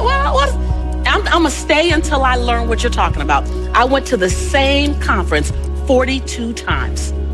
And there I raised $532,000 in capital for my company to start my dream. And my dream was to transform teen lives. I want to teach teens how to fall madly in love with themselves and how to make integrity-based decisions. And I got it funded and I started working. And that was the beginning of me rescuing myself. I realized that I am my rescue. No one else is my rescue. I am my rescue. Our next clip is from Gary Vaynerchuk, courtesy of YouTube video producer Evan Carmichael. What if I told you this was the last Monday morning of your life? What if I told you you die this week? Would you complain about your crap job or that test you don't want to take? I doubt it. You would go much higher level thinking. Well, that's really what it takes. It takes understanding that if you're not pumped right now, if you're begrudging what you're about to do, if you're not looking forward to it, look, I respect practicality. You gotta go through school because your parents want to. You gotta pay your rent. You got student loans. I get it. But please recognize the world we're living in. We're living in a world where there's so much more opportunity. This internet thing created way more opportunity for all of us. Way more. I mean, look, you might not even be alive. Like, your mom and dad could have had sex like 3 minutes later and you wouldn't even exist and you're complaining. You could have ended up being a bus, a tree. I just don't get the mentality of being head down sad on a Monday morning. I'm gonna make Monday morning my I'm gonna make you Saturday Monday morning. That's what I wanna do every morning, and that's what I want from you. Please, take a step back and think about how awesome it actually is. And then recognize that you can attack the world in a totally different way because you were lucky enough to be born during this era. And our last clip, final clip, is from Mel Robbins, courtesy of video publisher Women of Impact. Let's say you're running a road race, right? And you're running and you're feeling kind of tired, right? And I'm a stranger on the side. I'm like, come on. Yeah. It's more than a... make you feel better just you high-fiving me. Why? I just felt like you cheered me on. Correct. Like you believe in me. I transferred my belief to you. I'm here to tell you, you can source that from within. You can. So confidence is one thing it communicates. You're right. Yeah, that was so powerful. And then the next one, celebration, which we already covered, where you said, like, basically, you are amazing. You're telling yourself you have a right to celebrate yourself. And what you said, by the way, was so strong that we will celebrate other people, but we won't celebrate ourselves until we feel like we have done something. Yes. You have done something. Every single morning. You've woken up and you're breathing. That's it. Like, think about what it's like to walk into a crowded room and nobody says hello to you. We've all had that experience, right? Of walking into, like, think back to middle school. When you walk into the cafeteria and you're looking for a place to sit and nobody acknowledges you. Like, you just want to disappear in that moment. Yeah. I'm telling you, you have made yourself feel like that. And so there is this moment in the mirror where when you see yourself and you celebrate and high five yourself, you're acknowledging your own existence because you've literally been ignoring yourself. You talk about these themes all the time on the show of self-love and self-confidence and self-awareness. And we've all heard that phrase, you got to put your oxygen mask on first. You got to put yourself first. Nobody knows how to do it. And you do it by fulfilling your own needs. And you can start every day doing it. Powerful. Powerful, powerful. All right. So those comments and thoughts, we really do hope that they fueled you or they reignited something in you. Just know that on your way to wherever it is that you are destined to go, that there will be stop signs and amber signs and green signs. But it's all about continuing the journey at your own pace and also to really surround yourself with everything that's absolutely positive. And now we turn our attention to community health check, Jesse. So we're going to be looking at a few topics today. Topic number 1, Jamaica under no movement lockdown once again. So according to JIS.com, Prime Minister, the Most Honorable Andrew Holness, has announced the no movement days will continue for another 2 weeks in a bid to curb the latest surge in coronavirus cases. He advised that the days would include Sunday, September 5, Monday, September 6, that's around the corner, Tuesday, September 7, Sunday, September 12, Monday, September 13, Tuesday, September 14. The Prime Minister was speaking during a virtual press conference on Wednesday, September 1. So Mr. Holness informed that the nightly curfew hours will remain 7 p.m. until 5 o'clock in the following morning from Wednesdays to Fridays. And so we wanted to hear from some of the locals what their experiences were under the lockdown, and this is what they had to say.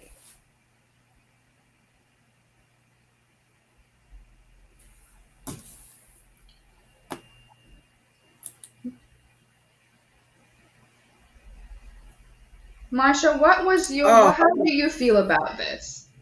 Okay. Okay. So I really do feel it for the country of Jamaica, and I understand. It is in my opinion too that because I am aware of certain activities that are happening that were permitted to happen, and so this could possibly be the reason for the surge cases. I'm not in Jamaica right now, you guys already know that, but just talking to family members and friends that are there, there's a high panic. Just yesterday, I even had a cousin of mine who totally went into complete panic because he is in the same space and cubicle with a co-worker that is now diagnosed with C19. And so definitely our hearts and prayers go out to persons who are still affected by it. Affected, right. Mm-hmm. I have experienced a lockdown, and what I can tell you is that in the beginning, it kind of feels like a breather. Yeah. But then as the days proceed and you realize that you can't even go outside like that, it does something to you. I think people were made to be outside and to breathe and to express themselves. And then when you're in a situation where it's a lockdown, where even if you go outside, I remember going to the supermarket to get items and I did have on my mask and I reached for a medication on the shelf and there was an elderly person, because that they're the most vulnerable. He pulls away quickly like OMG, and he just started swearing and telling me to stay away from him. So with that alone, you could see the level of panic and concern that people have, even with so much education floating around about how to be safe. So it's been a real thing, Jessie. What about your side? What has it been like for you, especially working in the area of medicine? Yeah, real quick, before we wrap this up, right now with school right now it's not too bad, because everyone has masks on, even in the clinic, and we're all vaccinated. Not to say that that's here or there, but right now it hasn't been bad. But I have experienced it in the beginning with the world pandemic going on, and for a few months, and it was just like people were fearful. People didn't want to go out. Even sometimes to their own backyards. They're like, it's gonna affect me in my own backyard, kind of thing. And it was scary. It was scary. Yeah, for sure. And I want to have we're out of time. We have 5 minutes. Do we have 5 minutes? Oh, I have less than a minute.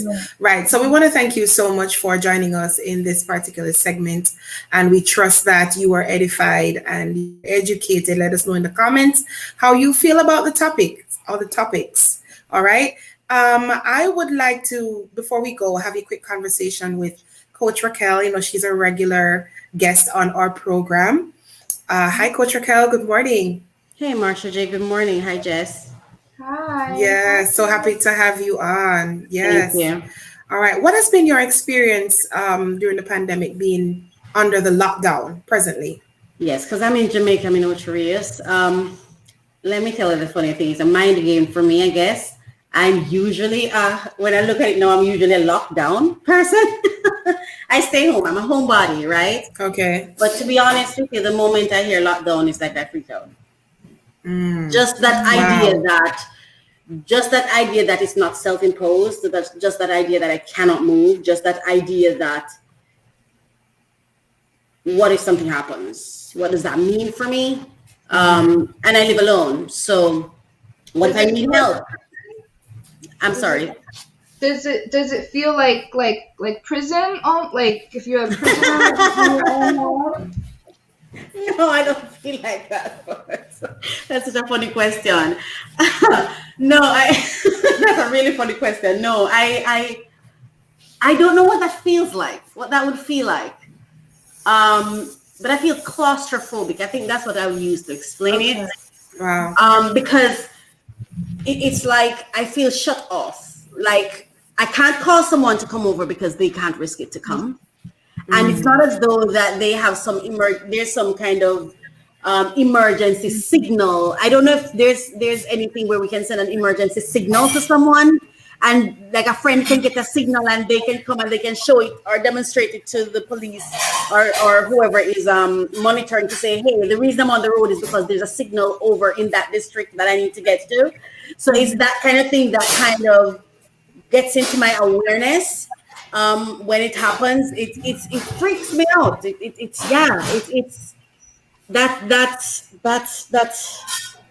that feeling as though your choice has been taken.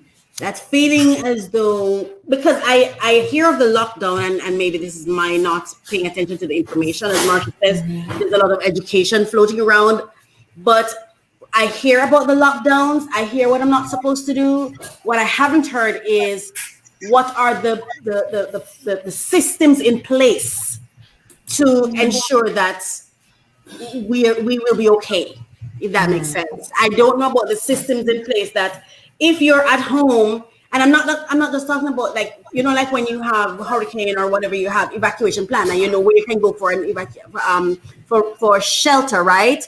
But in this case, it's different. So where is the neighbor to neighbor plan? Like, what if I need help and it's not necessarily Ministry of Health that I need, but it might be a neighbor that's not living in the same community. Like, what's the plan, the system around it? That's what I guess freaks me out. Like, what do I do if something happens to me? Can I call someone, or I may be able to call them, but are they going to be able to come? Because they won't have, if I just call you, you won't have anything to demonstrate. Let's say I faint and I was only able to pick up the phone and call you. I'm not able to send you an email so you can say, see, there's an email or a picture of me to say, see, I'm on the floor. But if I may say, because I like to also find solutions whenever I have a conversation, for anyone who is feeling the way I have been feeling, here are 3 things that I've done. What I've done is I meditate more. So it's like I put in my own self plan. So I meditate more to keep myself calm, to avoid anxiety, right? So I meditate and I calm myself down. The second thing that I do is that I make sure that I always have my phone, and what I plan to do if something happens to me, I'm going to take a picture and not necessarily just call someone, but take a picture so that if they have to do something, they at least have something to show, to demonstrate, this is why I'm here. I need to go there to help her. You know what I mean? And then make sure you have those emergency contact numbers at hand so that if you need to call somebody, you can quickly maybe write it on a piece of paper. I write it on a piece of paper and put it up in front of me, because when panic happens, you're not rational, so you don't have time to go to where it usually is to get it. So you want to put it up front in front of you. So that's what I would recommend. Wow. Thank you so much for sharing that with us. So that's it for Wealth Mindset. Thank you so much for joining us inside Wealth Mindset, and we look forward to seeing you again inside this segment.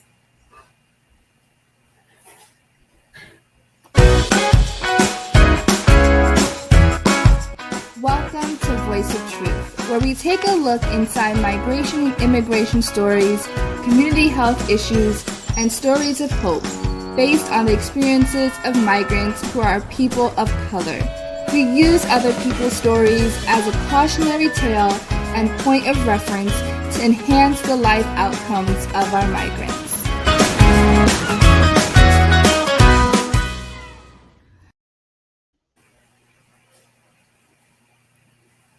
All right, guys.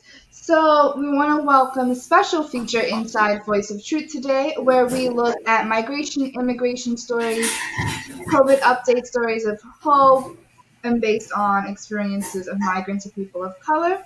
And last year, in July of 2020, Let's Talk Relationships host DJ KTE and Lady Misty had a very in-depth interview with Dr. Victoria Rankin on the topic education and equity for people of color. Dr. Rankin is an educational coach who helps people navigate their way and empower themselves within higher education.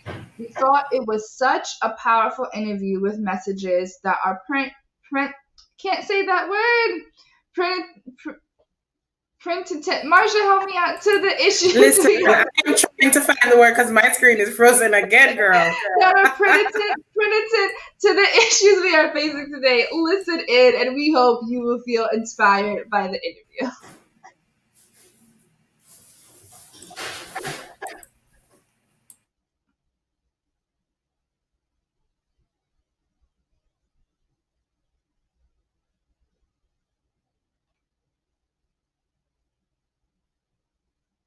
Good to meet you both. To see Likewise. you here, and thank you for the introduction. So, as you said, I do coaching, and I have a consulting business as a part of that as well. I'm all about helping students learn how to navigate that box that we call higher education. Right. At the university here, University of North Carolina at Charlotte is where I teach in the sociology department. My terminal degree is in sociology, so that's what I teach. A lot of inequality classes, education classes. My focus is on education and equity and how we can do something about that. So change is an apropos topic across the board. We're talking about people in diaspora, right? Change in all economic change, attitude change. With Mr. Merritt and I spoke the other night, I was quoting to him some of my favorite Bob Marley lyrics. One love. Marley, one love, one heart. Let's get together. And feel all right. But that line about emancipating ourselves from mental slavery, because none but ourselves can free our minds, is something that's as much a cornerstone for me as Romans 8:28 is, right? All things work together for my good. So for the two of them, I think of myself as having shored myself up well. But so my interest is in contributing, as you said, Mr. Merritt, to our collective continuity and cohesiveness, and doing what I can to further that. The platform I have available to me most often these days is one in the academy, teaching and dealing with students in the classroom, but even beyond that, wherever and however I can. So thank you again for the opportunity to be here and to share this time with you. And you can keep it short. You can call me DJ KTE. DJ KTE, okay. Yeah.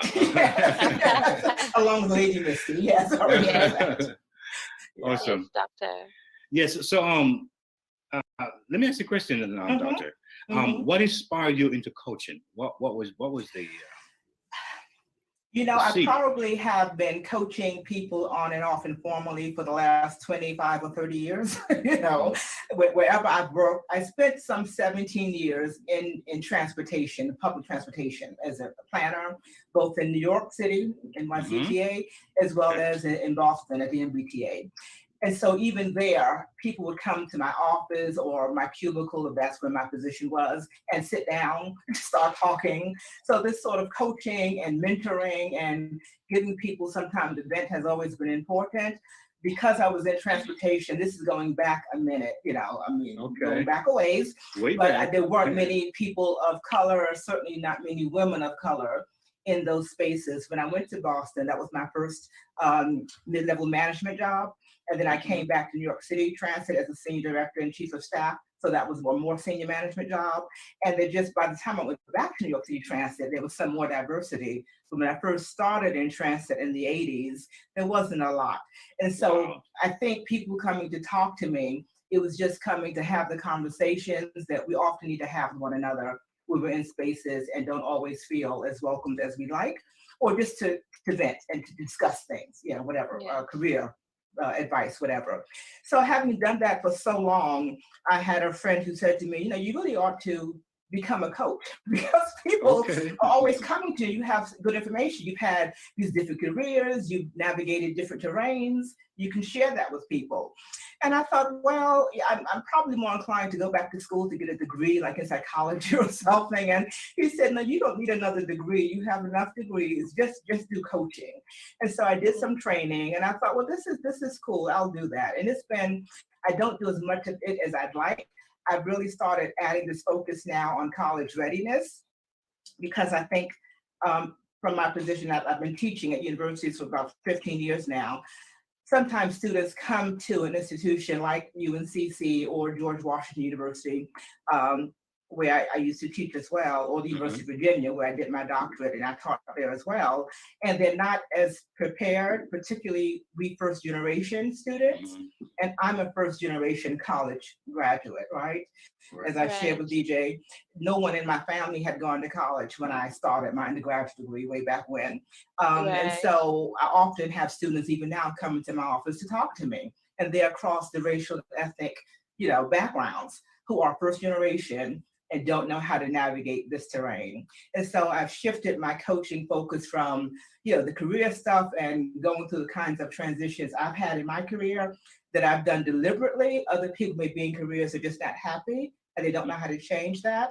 So I still am open to that, but I focus more now on trying to talk to not just young people, there's some older people who go to school as well, right? Who don't understand how to navigate that. College is, in many instances, very distinct from high school, where you have people giving you assignments and following up on those assignments and sort of hand-holding. And you get to the university and guess what? The onus is on you. I know what it feels like. Yeah, you have to own this. This is your education, right? We could talk about maybe differences of being in an HBCU versus a predominantly white institution, but it really doesn't matter where you go. You have to have ownership of that process and learn how to navigate that. And it can be very different, I acknowledge that. So it is my joy to be able to pass on to those who are interested the kinds of things that have worked for me in terms of navigating higher education and getting through it. And not everything works for everybody. We all have different ways of approaching it. But because I've spent so much of my career post-transportation focusing on education, I'm very much aware of the difficulties some people encounter. I had a student say to me a couple of years ago, I think I'd given the class maybe a 10-page paper to do, and she was about to have a heart attack. Normally I would give them 20 and 30-page papers to do, but I've tried to meet them where they are. And she came to me and said, Dr. Rankin, I can't. I'll have to drop this class. I said, well, this is a required class. Are you sure you want to drop it? She said, but I can't write this 10-page paper. I said, well, I'll help you. We'll scaffold it and get through it together. And she said, the longest paper I've ever written was 4 pages. And so where did you write that paper? She said, at the college I used to go to. And I thought, somebody should have told you a 4-page paper is an introduction to a paper, perhaps, right? It's not a paper. And so students come, and it's because not that they're not capable, they just haven't had the opportunity or the context that says to them, if you all may have done the AP classes or the college track, as it was called back in my day, and so you're more prepared for that, right? But for a lot of students, they don't get that kind of preparation. So with my coaching, I try to offer that to them and to get them to understand that we, as people of African descent, it's not like our history began with being enslaved and we're just catching up to education.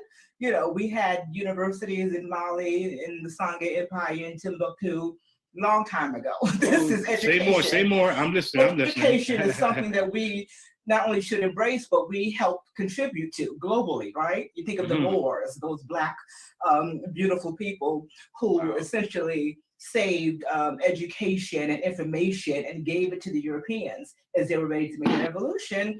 This is history a lot of us don't know because we're not taught it. But that's no excuse to not learn it, particularly with the internet available today and all the information we have.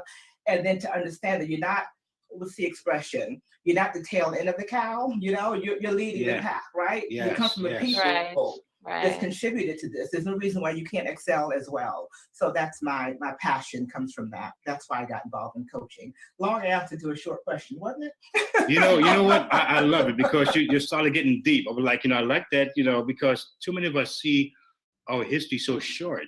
Exactly. When it extends so far back. It extends so far back. Yes, it really does. And it's funny because you mentioned about coaching, and I kind of my mind went into counseling, working in the schools myself. A coach told me this, that why she feels her calling was into coaching, because counseling is more empathetic in the way of trying to maybe pamper you. You'll be okay. You'll be fine. opposed to, hey, let's do this. We got to go. You got to get it going. You got to, you know. So I like that approach to. I think it's important as a coach. Misty, I see their part. I agree with you. Any thoughts? I was intentional about naming my company Empowerment Coaching and Consulting because I wanted that empowerment piece in there. You know, what I see myself as doing is serving others by helping them discover the power they already have, right? I believe that all of us have what we need. There's nothing external to yourself that's going to do anything for you. You already have that energy. You have to tap into it, right? Connect to it. So empowerment, I think, is really important. And it's a cornerstone of what it is I try to do with people. And, you know, like with counseling, where perhaps you'd have somebody coming to you for services for, you know, years or decades, even in some cases.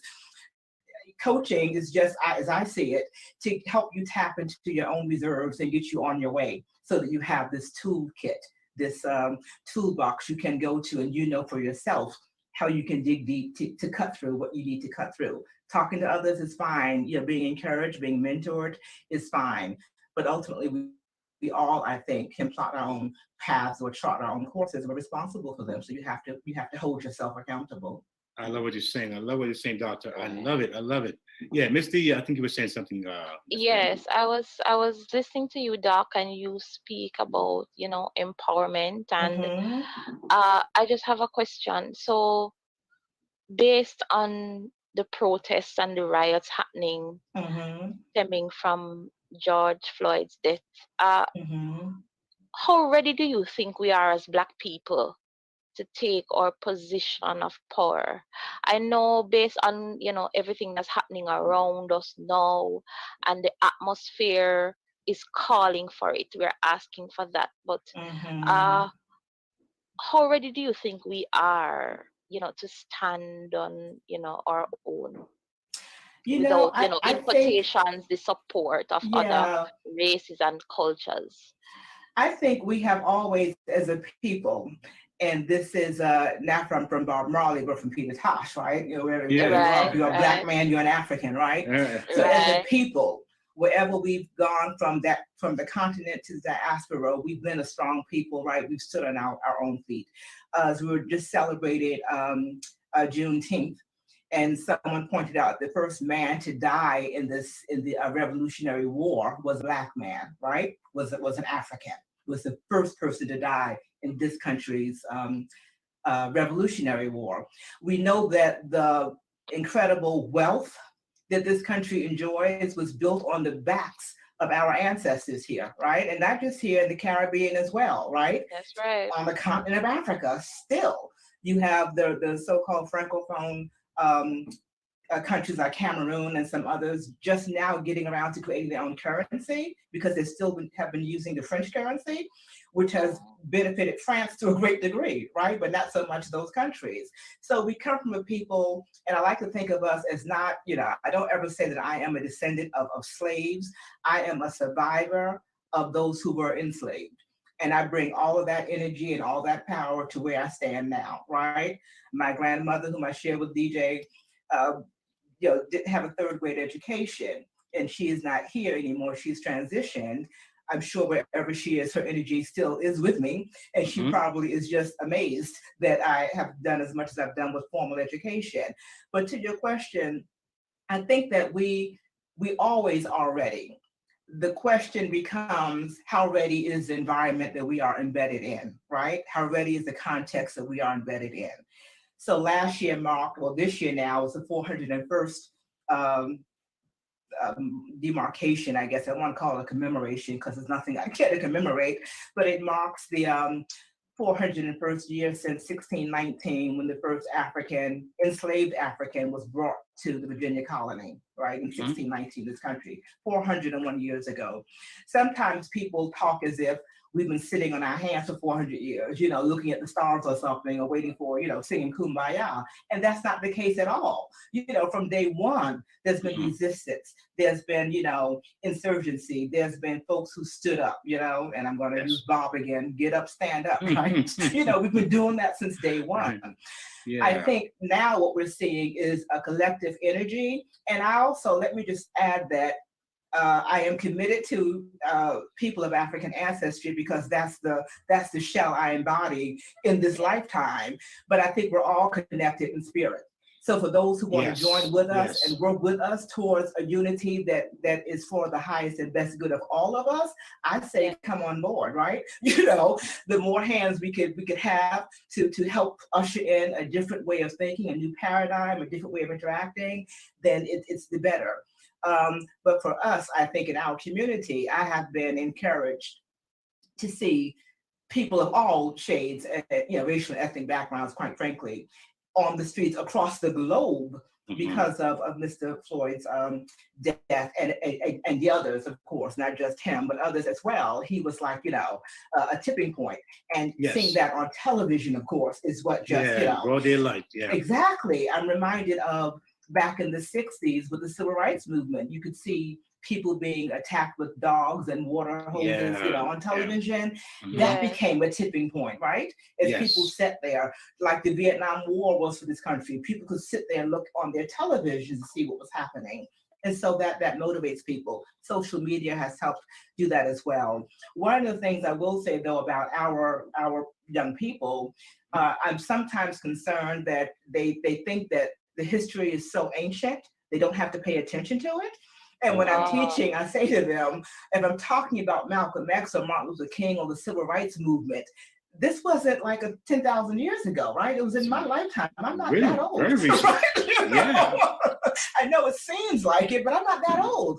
It wasn't that many years ago that we were agitating in these streets to get these rights. And so here we are. And so sometimes they don't know the history. They don't know the detail. And that, I think, lies at the feet of the parents or the community in which they come out of, where we don't take enough time to pass that knowledge on, right? To give them that information.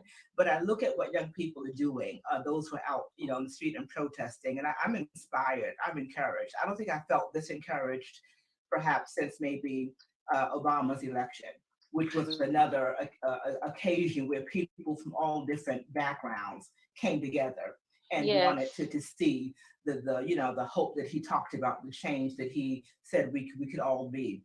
So this moment too reminds me of that and this energy that people are really tired. As Fannie Lou Hamer used to say, sick and tired of being sick and tired, and they want some change. So Doctor, as you mentioned, you were talking, I heard the word empowerment, and I'm going to ask you a question, but I would say that a part of our vision is to reach or empower 1 million people, particularly Black and brown folks, because we are beyond the 8 ball here. But like I said, we take accountability, we take responsibility. We see the issue, but we move forward. But let me ask you a question, Doctor. What are the top 3 things Black people should do, as we charge, forward? The first thing that comes to my mind, and again, is because of where I am situated in my own journey, is to educate yourself. Now, I have degrees, I teach at university. You'll never hear me say that I think everybody on the planet needs to go to university. That's not what makes you educated, right? Okay. You can be educated by reading, by accessing information, by talking to people. That's an education too. As DJ and I spoke the other day about my admiration of Mr. Marley, whom I don't think finished high school, but my goodness, you look at what that man wrote, his poetry, what he had to say about the situation around him, that's power, that's empowerment. So you don't have to have the formal constructs, but education begins at home, right? Yes. There's a formal education where you go to schools and do all of that and get pieces of paper, but there's that informal education that starts in your household, it starts in the womb, actually, depending on what your parents are doing. Are they reading? Are they, what are they discussing? Fetuses, babies, pick up on all of that. Yes. And so that's the first thing I would say. We have an obligation to those who went before us, to those on whose shoulders we stand, to educate ourselves. Secondly, I think if we're going to have lasting change, and in this country, as you all know, people come from all sorts of places, right? There are folks who come here voluntarily. There are folks like the Africans who were brought who did not come here voluntarily. There were folks who are already here who have not been a part of the American fabric, if you will. Mm-hmm. But until in our community, we stop the divisiveness that was imposed. Oh, I can't talk to you because you're from the West Indies, you're Jamaican. Oh, I can't talk to you because you're African. Yeah, and I'm a Black American. Until we move beyond that, where are we going? Where are we going? Until we realize, yeah, and it's not just in the Black community, but in the community of Homo sapiens, in the human community. Until we realize we have much more in common than divides us or that differentiates us, we're going to get stuck. We're going to keep hitting potholes and speed bumps. So I think having that recognition that you're not just your brother's keeper, you are your brother. And in our community, there can be a tendency to, and again, it was done deliberately. It's an emancipation we need to have, in our mental selves, because other folks made us think, oh, if you're from here, this means one thing. And if you're from over there, it means something else. And we can reject all of that wholeheartedly and embrace one another. The third thing I think is I want to be careful with how I phrase this, because I don't mean to offend anyone's way of approaching this, but I think our spiritual selves is uber important. Wow. In fact, that should have been the first thing I mentioned, really. Wow, that's powerful. As long as you're trying to hold somebody else in darkness, you can't walk in light, right? And so that takes a spiritual perspective, a spiritual focal point. Without that, I don't know where you go. And I'm not advocating one approach or another. I mean, that again, I'm respectful of everybody's journey. You do what you do, but you have to have something that, that gives you, it is easier to take someone's life when you don't value that life and you don't value your own. If you have some spiritual context, how could you not value your own life and then another's, right? True. Although I know that things have been done in the name of religions, people kill other people wantonly, but on a spiritual, not a religious context, but a spiritual context, you can't do that if you value your life and you value somebody else's, right? It makes it, I can't say you can't do it, but it makes it, infinitely more difficult to carry that out. And the respect that you give somebody else, once you know that you're a divine being and they are too, and you understand that context, I think that's important for us as a collective. As a collective, that's important.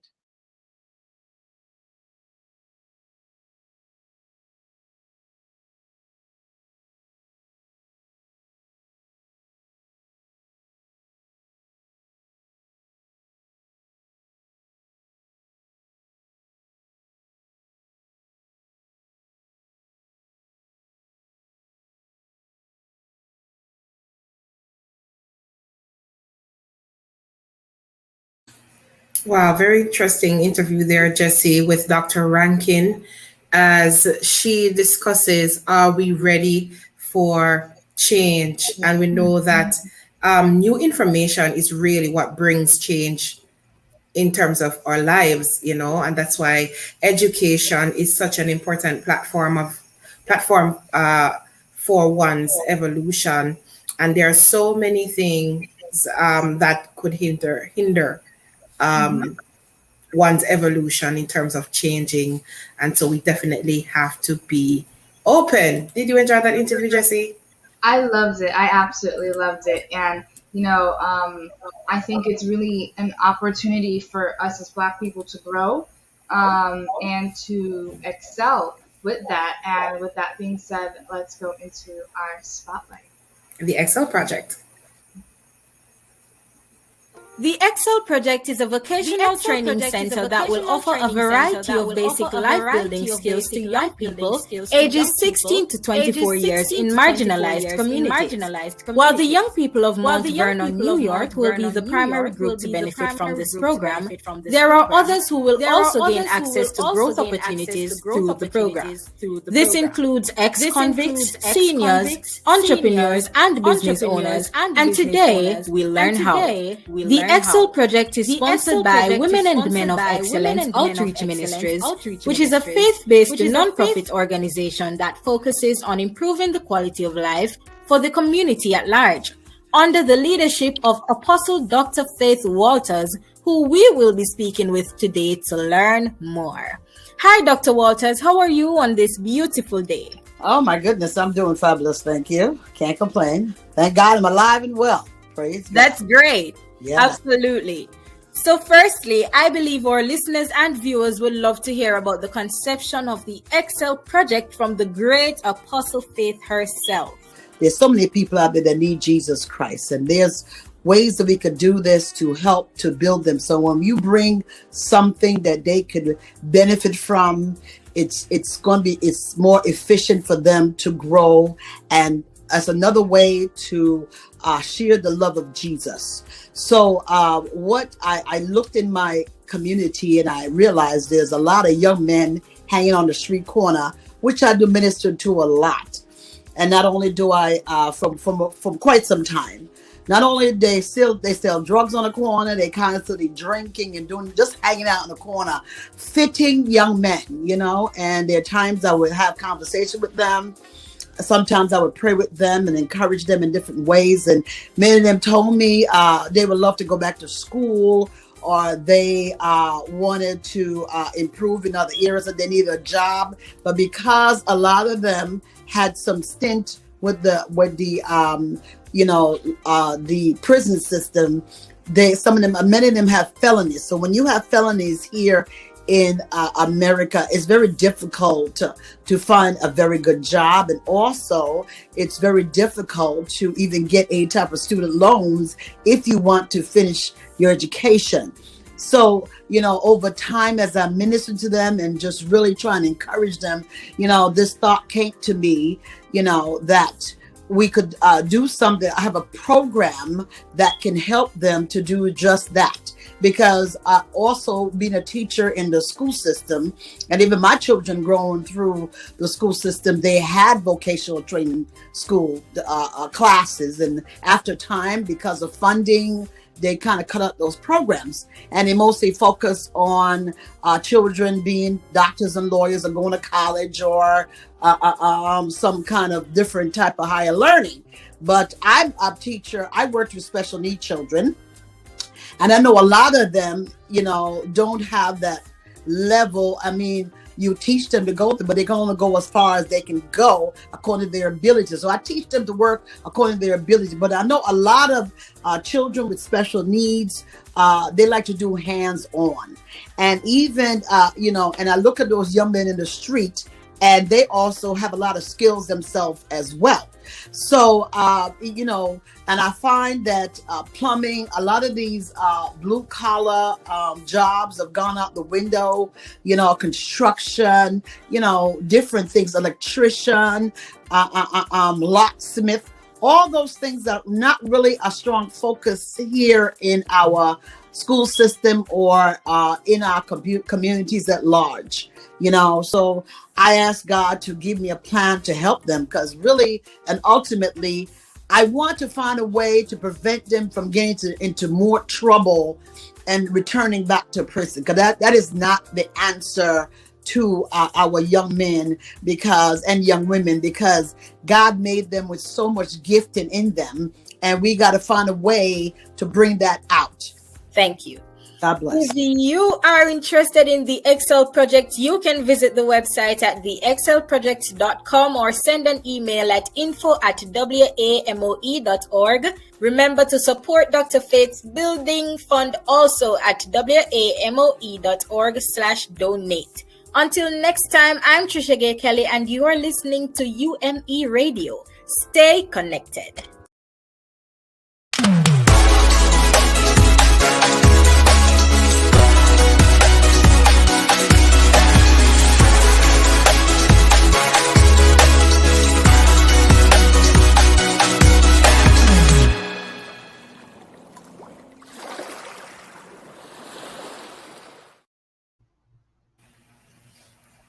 All right, guys. So we are in Travel Bras. This show is for the traveling entrepreneur, people who seek ways to elevate, level up, and create pathways for growth opportunities. Yes. We also share with you travel insider deals, tips, tricks, advice, and other information to empower you. And we're going to first show you some travel trending deals via mytravelwishlist.com. This is where Listen, and go ahead, Jesse. Go ahead. I'm gonna add something. Okay, it's where you can access its hot deals and other travel booking support. So please go to mytravelwishlist.com. You could complete the form, submit your inquiry, and one of the travel advisors will get back to you with all the details and take you through the process. Yes, and just to add to that, Jesse, before we get into it, I'm gonna ask DJ Kelly to filter by cruises. Why? Because September is often known as the month where cruises are extremely low. The cost for cruises, sometimes you can even find cruises for like $99 and things like that, because on the sea, it's a little bit different. It's back to school. So I just thought that was a great place to insert that. If you are looking to travel during the month of September, even as a wedding planner, I do find that when persons are doing travels, maybe honeymoon and so on, September is always a great time to find awesome deals for travel. So we're going to bring that back up on the screen so we can have a conversation about hot deals in terms of cruises. There we go. Thank you so much. All right. So we have the 2022 air upgrades with Oceania. Receive 2022 Oceania Cruises Premium Economy Air Upgrades from $249. Take advantage of Oceania's Cruise Premium Economy Air Upgrade starting at $249 and enjoy a wealth of amenities to make your air travel experience more comfortable as you arrive well rested, refreshed, and ready to explore on your Oceania Cruise dream vacation. But remember that this offer expires on September 30, 2021. Awesome. And we also have 2020 early booking savings on 2022. Yeah. 2022. Where's I need a vacation. That's what I need. Save 10% on select 2022 cruises when you pay in full at time of booking. And we have some featured cruises. A portrait of majestic France, 15 days in Bordeaux to Paris. The quintessential voyage for gourmands, On a field, yeah, something like that. And lovers of all things French. Authentic Nanube. 8 days Vienna to Nuremberg. Go off the beaten path from Vienna to Nuremberg and uncover the scenic wonders that rest along the Danube.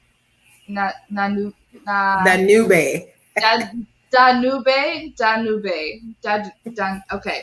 We're moving on to classic Germany and Amsterdam. 8 days Amsterdam to Nuremberg. The many wonders of the Rhine and Main rivers are yours to discover on this voyage through the most charming towns of Germany. Book by September 30th, 2021. And yeah, guys, I want to go. I mean, I can't go, but I want to go right now. I know. 2022 early booking savings from UniWorld. Save up to $2,500 per person on 2022 cruise and rail itineraries, guys. And if you see a prediction for 2022, it means that there is a payment plan that's being offered. Destinations, cruise and rail, Milan, Venice, and Istanbul, 18 days to Istanbul. Cover a unique blend of Eastern and Western cultures on a one-of-a-kind journey by land, cruise, and train. Save $2,500 per person. Cruise and rail, Venice and Istanbul, 16 days, Venice to Istanbul, New 2022. So you travel between northern Italy and the diverse nations of the Balkan Peninsula and discover a unique blend of Eastern and Western cultures. Again, save $2,500 per person, guys. Group trips are a big thing on cruises too. So cruise and rail, Castles of Transylvania and the Enchanting Danube. 13 days. A 13-day cruise, Lord. I receive it. Budapest to Passau for 2022. Dive into the mystique of the Dracula myth on a private train journey through Romania. Then experience the highlights of Eastern and Western Europe. Save $1,500 per person and book this by September 30th, 2021 to save. What else do we have here, Jessie? We got all-inclusive trips from Bahamas Paradise, all-inclusive cruise and stay from $439. Maximize the good times. Bahamas Paradise is the only cruise line that invites travelers to pair a fun 2-night cruise experience with a 2 or 4 night stay at a luxurious all-inclusive beach resort in the Bahamas. All aboard. Set sail stress-free from West Palm Beach to Grand Bahama Island. Kick back and enjoy it all on board, including delicious dining venues, exciting bars and lounges, energizing entertainment, live performances, an action-packed casino, a rejuvenating spa and salon, refreshing top deck pool, thirst-quenching drinks, and endless sunshine. Welcome to paradise. Discover the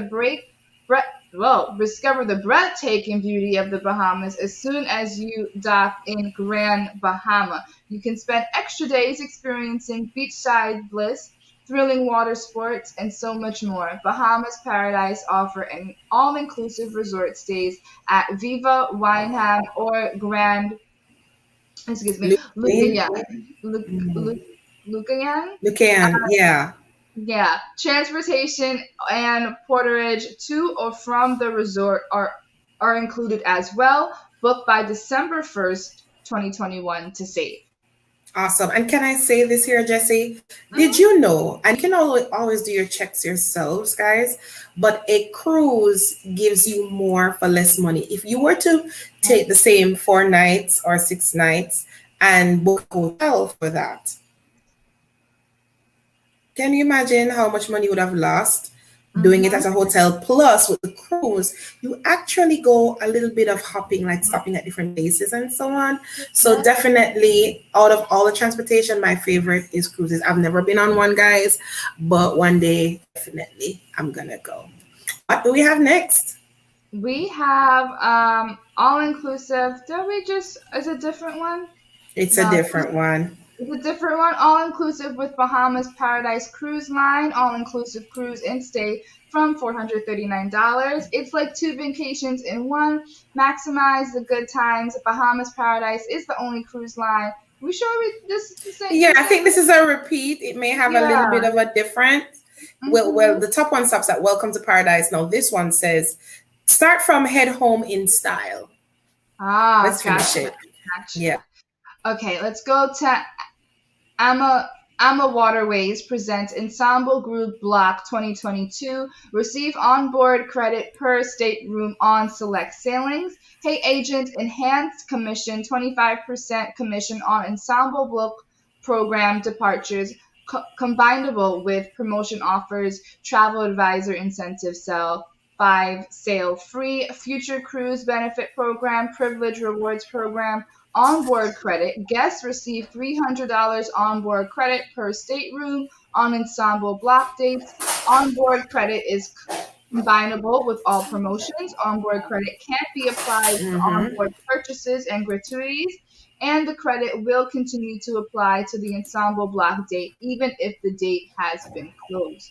Offer valid on new fit bookings made from May 15th, 2021 through sailing date on Ensemble Travel Group 2022, block dates only.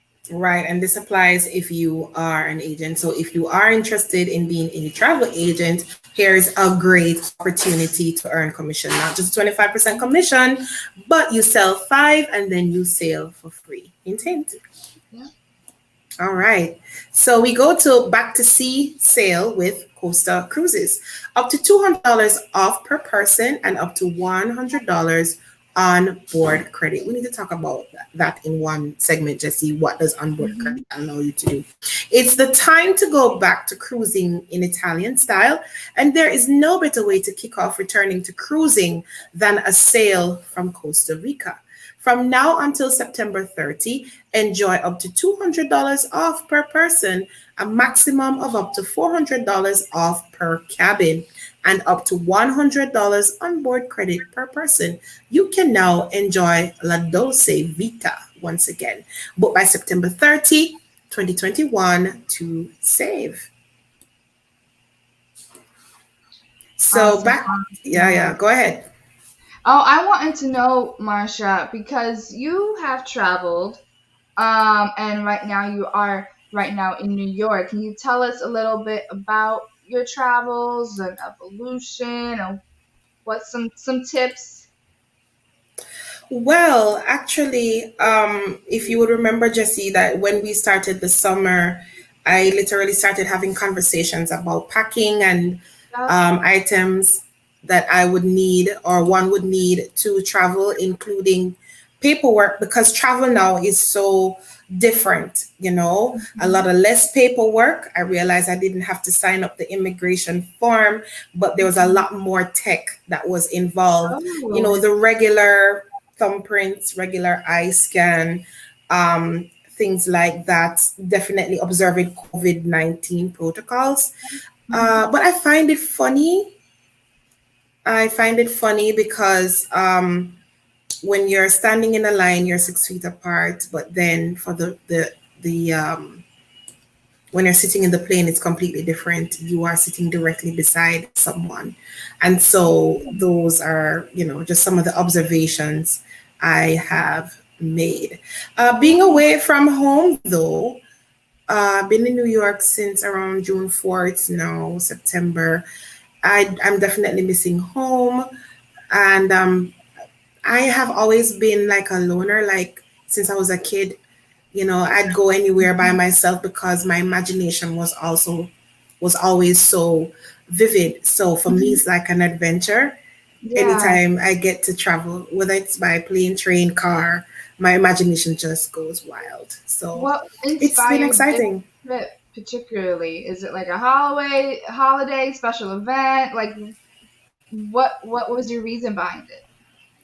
I needed a break, I had been going through a lot at home, and I have not taken a vacation in nearly 5 years. And especially with the pandemic and all my responsibilities between my business as an entrepreneur and the church work, because I'm also an ordained minister, it was just a lot. And I needed a change of scenery.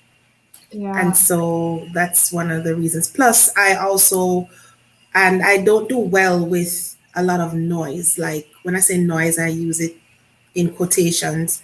I like to be in solitude. I rejuvenate in solitude. That's when I get to hear God and know directions that He wants from me and things like that. So those are some of the reasons.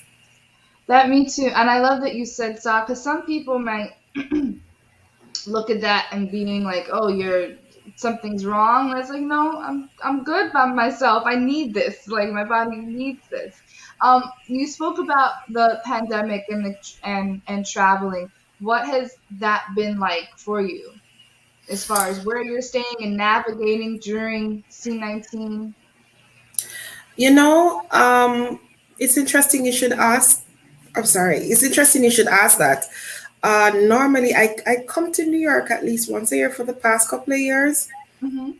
So coming this time in terms of the pandemic, I was surprised because there's a great contrast between what was happening in New York and what's happening in Jamaica. Because I think for New York, vaccines were really underway and persons, there was actually reported, I remember the percentage. By the time I got here, the percentage of New Yorkers that had taken their vaccine. And so you would find that even though persons wearing masks, not as much as in Jamaica, yes, they were still acknowledging social distance and all the other things that come along with it. But I didn't feel scared or anything. I never felt that because I'm in my own bubble, I guess. But being here, I know persons who knew me would have wanted me to maybe pop in to minister and things like that. I got one particular invitation. However, in North Carolina, because I was not vaccinated, I was denied. that event, and I understand their point of view and things like that, but I do realize too that the vaccine is a super, it's a huge issue. So not being vaccinated is gonna be is conflicting. So the experience. So most days I'm home, working and doing, things You like working that. on vacation? You betcha. It's one of Oh the things God. of being your own boss. You get to take work with you where you go. Yeah, I guess your load is not as well. I don't know, but not as pressure or the amount. I don't know, but how you working on vacation? All right, I have one question or comment. Can you share with us like anything interesting happened on your trip? Like funny, cool, weird, like crazy. You know what? Places you wanted? When I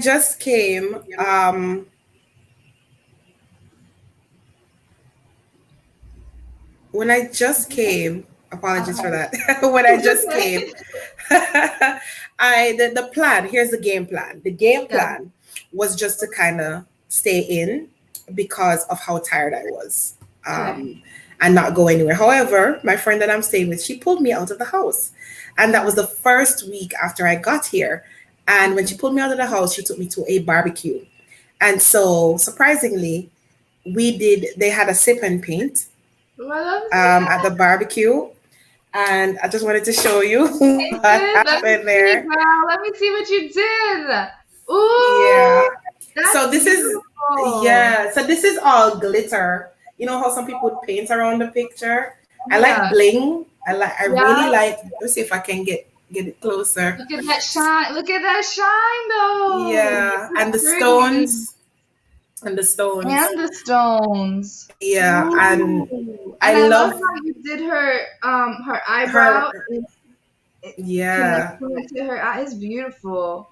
I absolutely love art and enjoy art. And this was extremely, I think it's relaxing for me. And it spoke volumes about the Black woman because we're very people of color here on UME Radio. And every time I look at it, it gives me a particular energy that I like, not just the vibrant colors and the gold tones in terms of our skin color, but just this woman's focus and things like that. So every now and again I pass, it was on the wall behind me, I would just look at it and feel encouraged. So that's one of the super cool things. That's so cool. I love it. Enjoy. I didn't know I could paint, but hey. Listen, I've done two of those sip and paints. I didn't know. What I love about it too is that it kind of releases the artist in you. Yeah. And you have all these thoughts in your head, and you're like, Yeah, I realized when I was doing it, I was totally zoned out, I never saw anything or anyone until I was done. Like, whew, that felt good. Good, yeah. I get it. How people do it. So I know we have to, excuse me, we have to, highlight even more mytravelwishlist.com. I'm going to go right into that spotlight.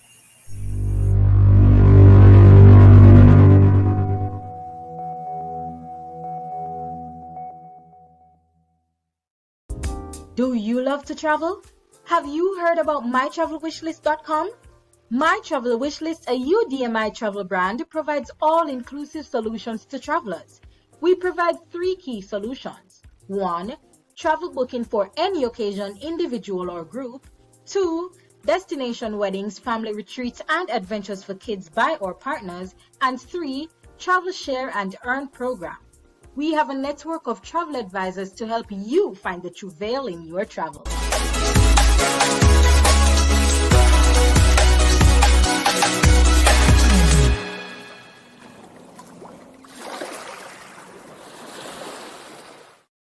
He is one of the owners of mytravelwishlist.com. Greetings, Mr. Merritt. How are you? Hey, I'm doing fantastic here. And how about you yourself? I'm great, actually. You're about to tell us a little about mytravelwishlist.com. Our audience would love to know, what is it about? Well, as you know, travel is an amazing thing. And I was one of those persons who was fortunately had the chance to travel extensively over the years. I was a part of a band and we did a lot of travel internationally and nationally. And so travel, I think, is a great thing. Expand the mind and give you a sense of how big this world is, and you can imagine more. And I think wealthy people are ones who normally travel. It's called My Travel Wish List. And of course, you know, see, UDMI travel brand, and it provides all exclusive solutions to travelers, right? So like a one-stop shop, because, you know, sometimes traveling can be very stressful, you know, not sure where to go, how to go about it. So we're here to help you navigate that process so you can have a good starting point in your travel to a good ending point in your travel. So that's pretty much the fundamentals of what it is to give you that experience, you know, where it's not stressful and you feel all burning down, and you walk away saying, hey, you know, I found the right help I needed, and hopefully you can share with others and so they can have the same experience. So Yeah. as a client myself, maybe I want to use this medium to travel someday. And so I want to know, can I travel to every part of the world, or are there specific destinations? Well, you know, I mean, I'm not sure if you want to go to Iraq right now or Kuwait, but pretty much we can travel everywhere. You're looking at different airlines and hotels. I mean, travel booking for any occasion and any individual or groups. All right, destination weddings, planning, you know, and so we have different. We have the networks that's in place to facilitate whatever the needs are. So the travel wish is really saying you come to us and tell us your wish, and like Santa Claus, we make it happen. So it's like what we do. We go to work for you. So what we do, we hear your needs. You're going to convey to us what you want. We can also share some things as well. Once we hear what you want, we're going to be able to offer you different ideas and options that may be comparable to what you want, or pretty much as close to as possible to what you want. So the wish list is saying, I want this, and then we go to work for you, and we be able to present that to you and say, hey, this is where you can go, this is what you can do, and you will get to not only enjoy the experience, but you feel in control of the experience. You feel like you're actually making that decision, and then it'll be more fulfilling to you. So it's an experience that you can enjoy, or we can enjoy together, to make you a happy client. Our final question to you, Go right Mr. ahead. Market, is what are some of the benefits of Yes. booking through My Travel Wish List? We want to empower people. All right. So not only can you travel, you can earn from your travel. Why spend? Why not earn? So we can show you those aspects of it, where you can not only save, but become an earner. Are you ready to travel? Let's go. Log on to www.mytravelwishlist.com for more information. Awesome. Wow, what an awesome morning it's been so far, Jesse.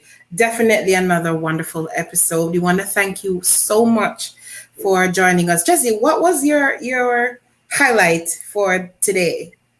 My Kiko, I think when we started the show, my rainbow elephant, I think he might have to be a staple. I'm going to try to find a way to frame him. But that was one of them. And then Dr. Rankin's interview was another one. Yep. Awesome. I think the entire show spoke to me, impacted me in a wonderful way, especially wealth mindset. Definitely gave me something to think about. I really enjoyed the interview. I'm a musician, so definitely entertainment now is something that definitely was a blessing to me, as well as travel. Definitely travel. And I am looking forward to the day when I can go the world on tour. So you will. Yeah, so pretty much that is it. Let us know in the comments what was your favorite part of the show today. And of course, with that being said, we have come to another end of another interesting, informative, and in my opinion, exciting show. We'd like to say a big thank you to our partners and producers, the viewers and listeners, myself and co-host for coming in and for staying with us. And guys, you do this every single week. Thank you so much. It's because of you why we do this, right, Jessie? Exactly. We love you. We love having you here. We love interacting with you guys. And we just want to say we want you guys to join us next week right here on UME Radio for another sizzling episode. We hope that you speak life, and we hope that you guys live on purpose and stay connected with us. We want to say blessings to you and your family. And sad to say, we're going to do our goodbye for now. I'm Jessie. And I'm Marsha J. See you next week. Let's say you're running a road race, right? And you're running and you're feeling kind of tired, right? And I'm a stranger on the side. I'm like, come on. Yeah. It's more than make you feel better. Just you high-fiving me. Why? I just felt like you cheered me on. Correct. Like you believe in me. I transferred my belief to you. I'm here to tell you, you can source that from within. You can. So confidence is one thing it communicates. You're right. Yeah, that was so powerful. And then the next one, celebration, which we already covered, where you said, like, basically, you are amazing. You're telling yourself you have a right to celebrate yourself. And what you said, by the way, was so strong that we will celebrate other people, but we won't celebrate ourselves until we feel like we have done something. Yes. You have done something. Every single morning. You've woken up and you're breathing. That's it. Like, think about what it's like to walk into a crowded room and nobody says hello to you. We've all had that experience, right? Of walking into, like, think back to middle school. When you walk into the cafeteria and you're looking for a place to sit and nobody acknowledges you. Like, you just want to disappear in that moment. Yeah. I'm telling you, you have made yourself feel like that. And so there is this moment in the mirror where when you see yourself and you celebrate and high five yourself, you're acknowledging your own existence because you've literally been ignoring yourself. You talk about these themes all the time on the show of self-love and self-confidence and self-awareness. And we've all heard that phrase, you got to put your oxygen mask on first. You got to put yourself first. Nobody knows how to do it. And you do it by fulfilling your own needs. And you can start every day doing it. Weekends on UME Radio. Get the UME Radio app. Are you ready for the weekend? Oh, yes, girl. Get your cup of tea and mic check, 1, 2. I am so ready. To inspire, motivate, and educate. Weekends on UME Radio. The sun is up and so are we. News, interviews, hot topics. Connect with us. Let us know what's on your mind. Follow, comment, subscribe. We're everywhere. UME Radio app, iHeartRadio, Amazon Music, iTunes, TuneIn, and all other digital platforms. Email us info@umeradio.com. On WhatsApp, 201-503-6731. Subscribe to our YouTube channel and follow us on Instagram and Facebook, all at UME Radio. Follow me, Jessie, on Instagram at ink.jess, that's ink.jess, and on Facebook at Jesselyn Abel, that's JESSELYNE Abel, ABEL. And follow me, Marsha J, on all social media platforms at official Marsha J. Or you can just check out marshajnow.com. Weekends on UME Radio with Marsha J and Jessie. Amplifying the voice of positive influencers. UME Radio. Positive entertainment 24/7. Subscribe on YouTube and click the notification